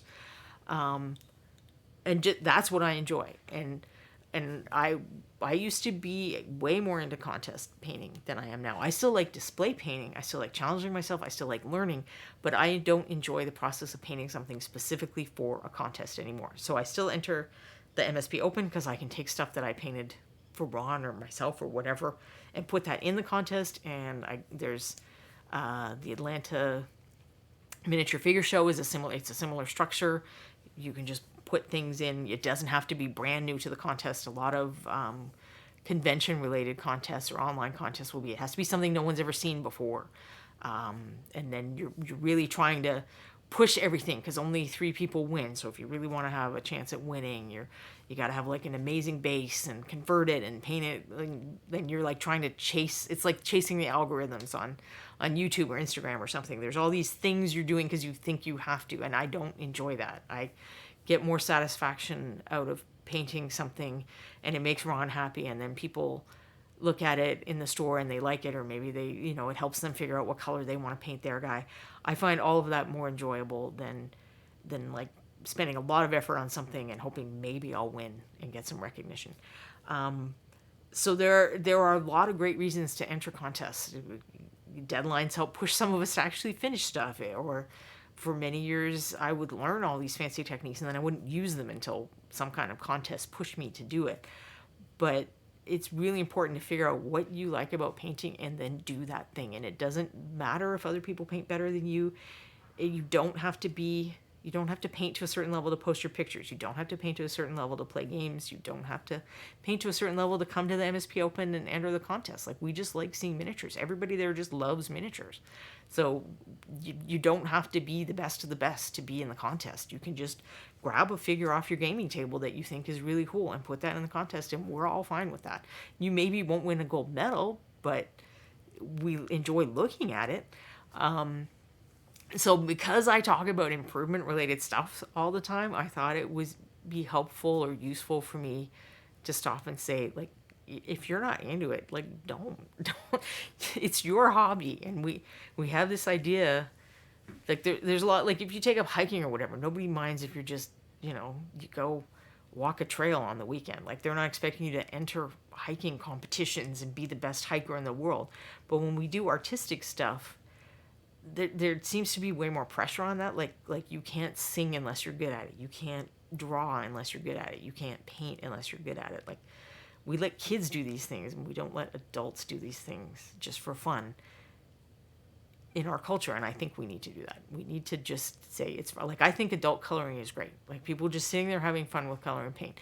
And miniatures are kind of like 3D coloring books. And if that's all you want to do with it and you don't care about the best blending and source light effects and whatever thing, awesome. Like, just have fun. That is way more important than anything else we can do in our hobby. It's like our hobby. It's meant to be our hobby. I mean, okay, I do it as a job and other people do it as a job, but even then, the people I know who are that I consider most successful pro painters are people that find ways to incorporate what they enjoy into that. And I genuinely love what they do. Like, if you've ever talked with Aaron Lovejoy about miniatures, if you've ever go watch James Wapple stream, like, he's having fun. He enjoys playing with colors. He enjoys figuring stuff out. He has figured out how to incorporate what he does, what he likes, into making it a job. But whether it's your job or not, like, you gotta do parts that you like. So Kuruniko agrees. Chromatic Miniatures agrees. Kuruniko, it's like when people turn bird watching into a contest. Just enjoy nature. Sheesh. Yeah, I have friends who actually go to something called the biggest week in birding because it's up near the Great Lakes. So it's where all the, is it finches? I think it's finches, but they all have to fly over the lakes from Canada, and then there's a place on the American side where they have to rest because that the Great Lakes really are quite big, and they go, but they're not competitive. It's just, I mean, they're married. They're a little competitive between each other, but they're not competitive with other people, I don't think. But Gyler87, thanks for the stream. It says, have a great day, everyone. Nomad Zeke says, having gotten to watch Wapple work in person at con is a whole different level than on stream. Yes, if you can hang out with James in person, absolutely do it. He is a lot of fun. And it's just, his approach is so different to the way so many people paint miniatures that it's good to just blow your mind and see someone approach it a completely different way. And he paints at a really high level, but he does not care about contests and all that stuff at all. He's just doing what he likes to do. So thank you everyone for coming. I'm going to stop yammering and let Quindy find us a raid so that if you're still looking for miniature or art related entertainment or games, I'm sure she'll find something that we would all like, sculpting or painting. She's going to find someone doing something like that. And I will see you next week and let you know how our little dork con, as my friend calls it, went. So thank you all for coming. I'll see you later.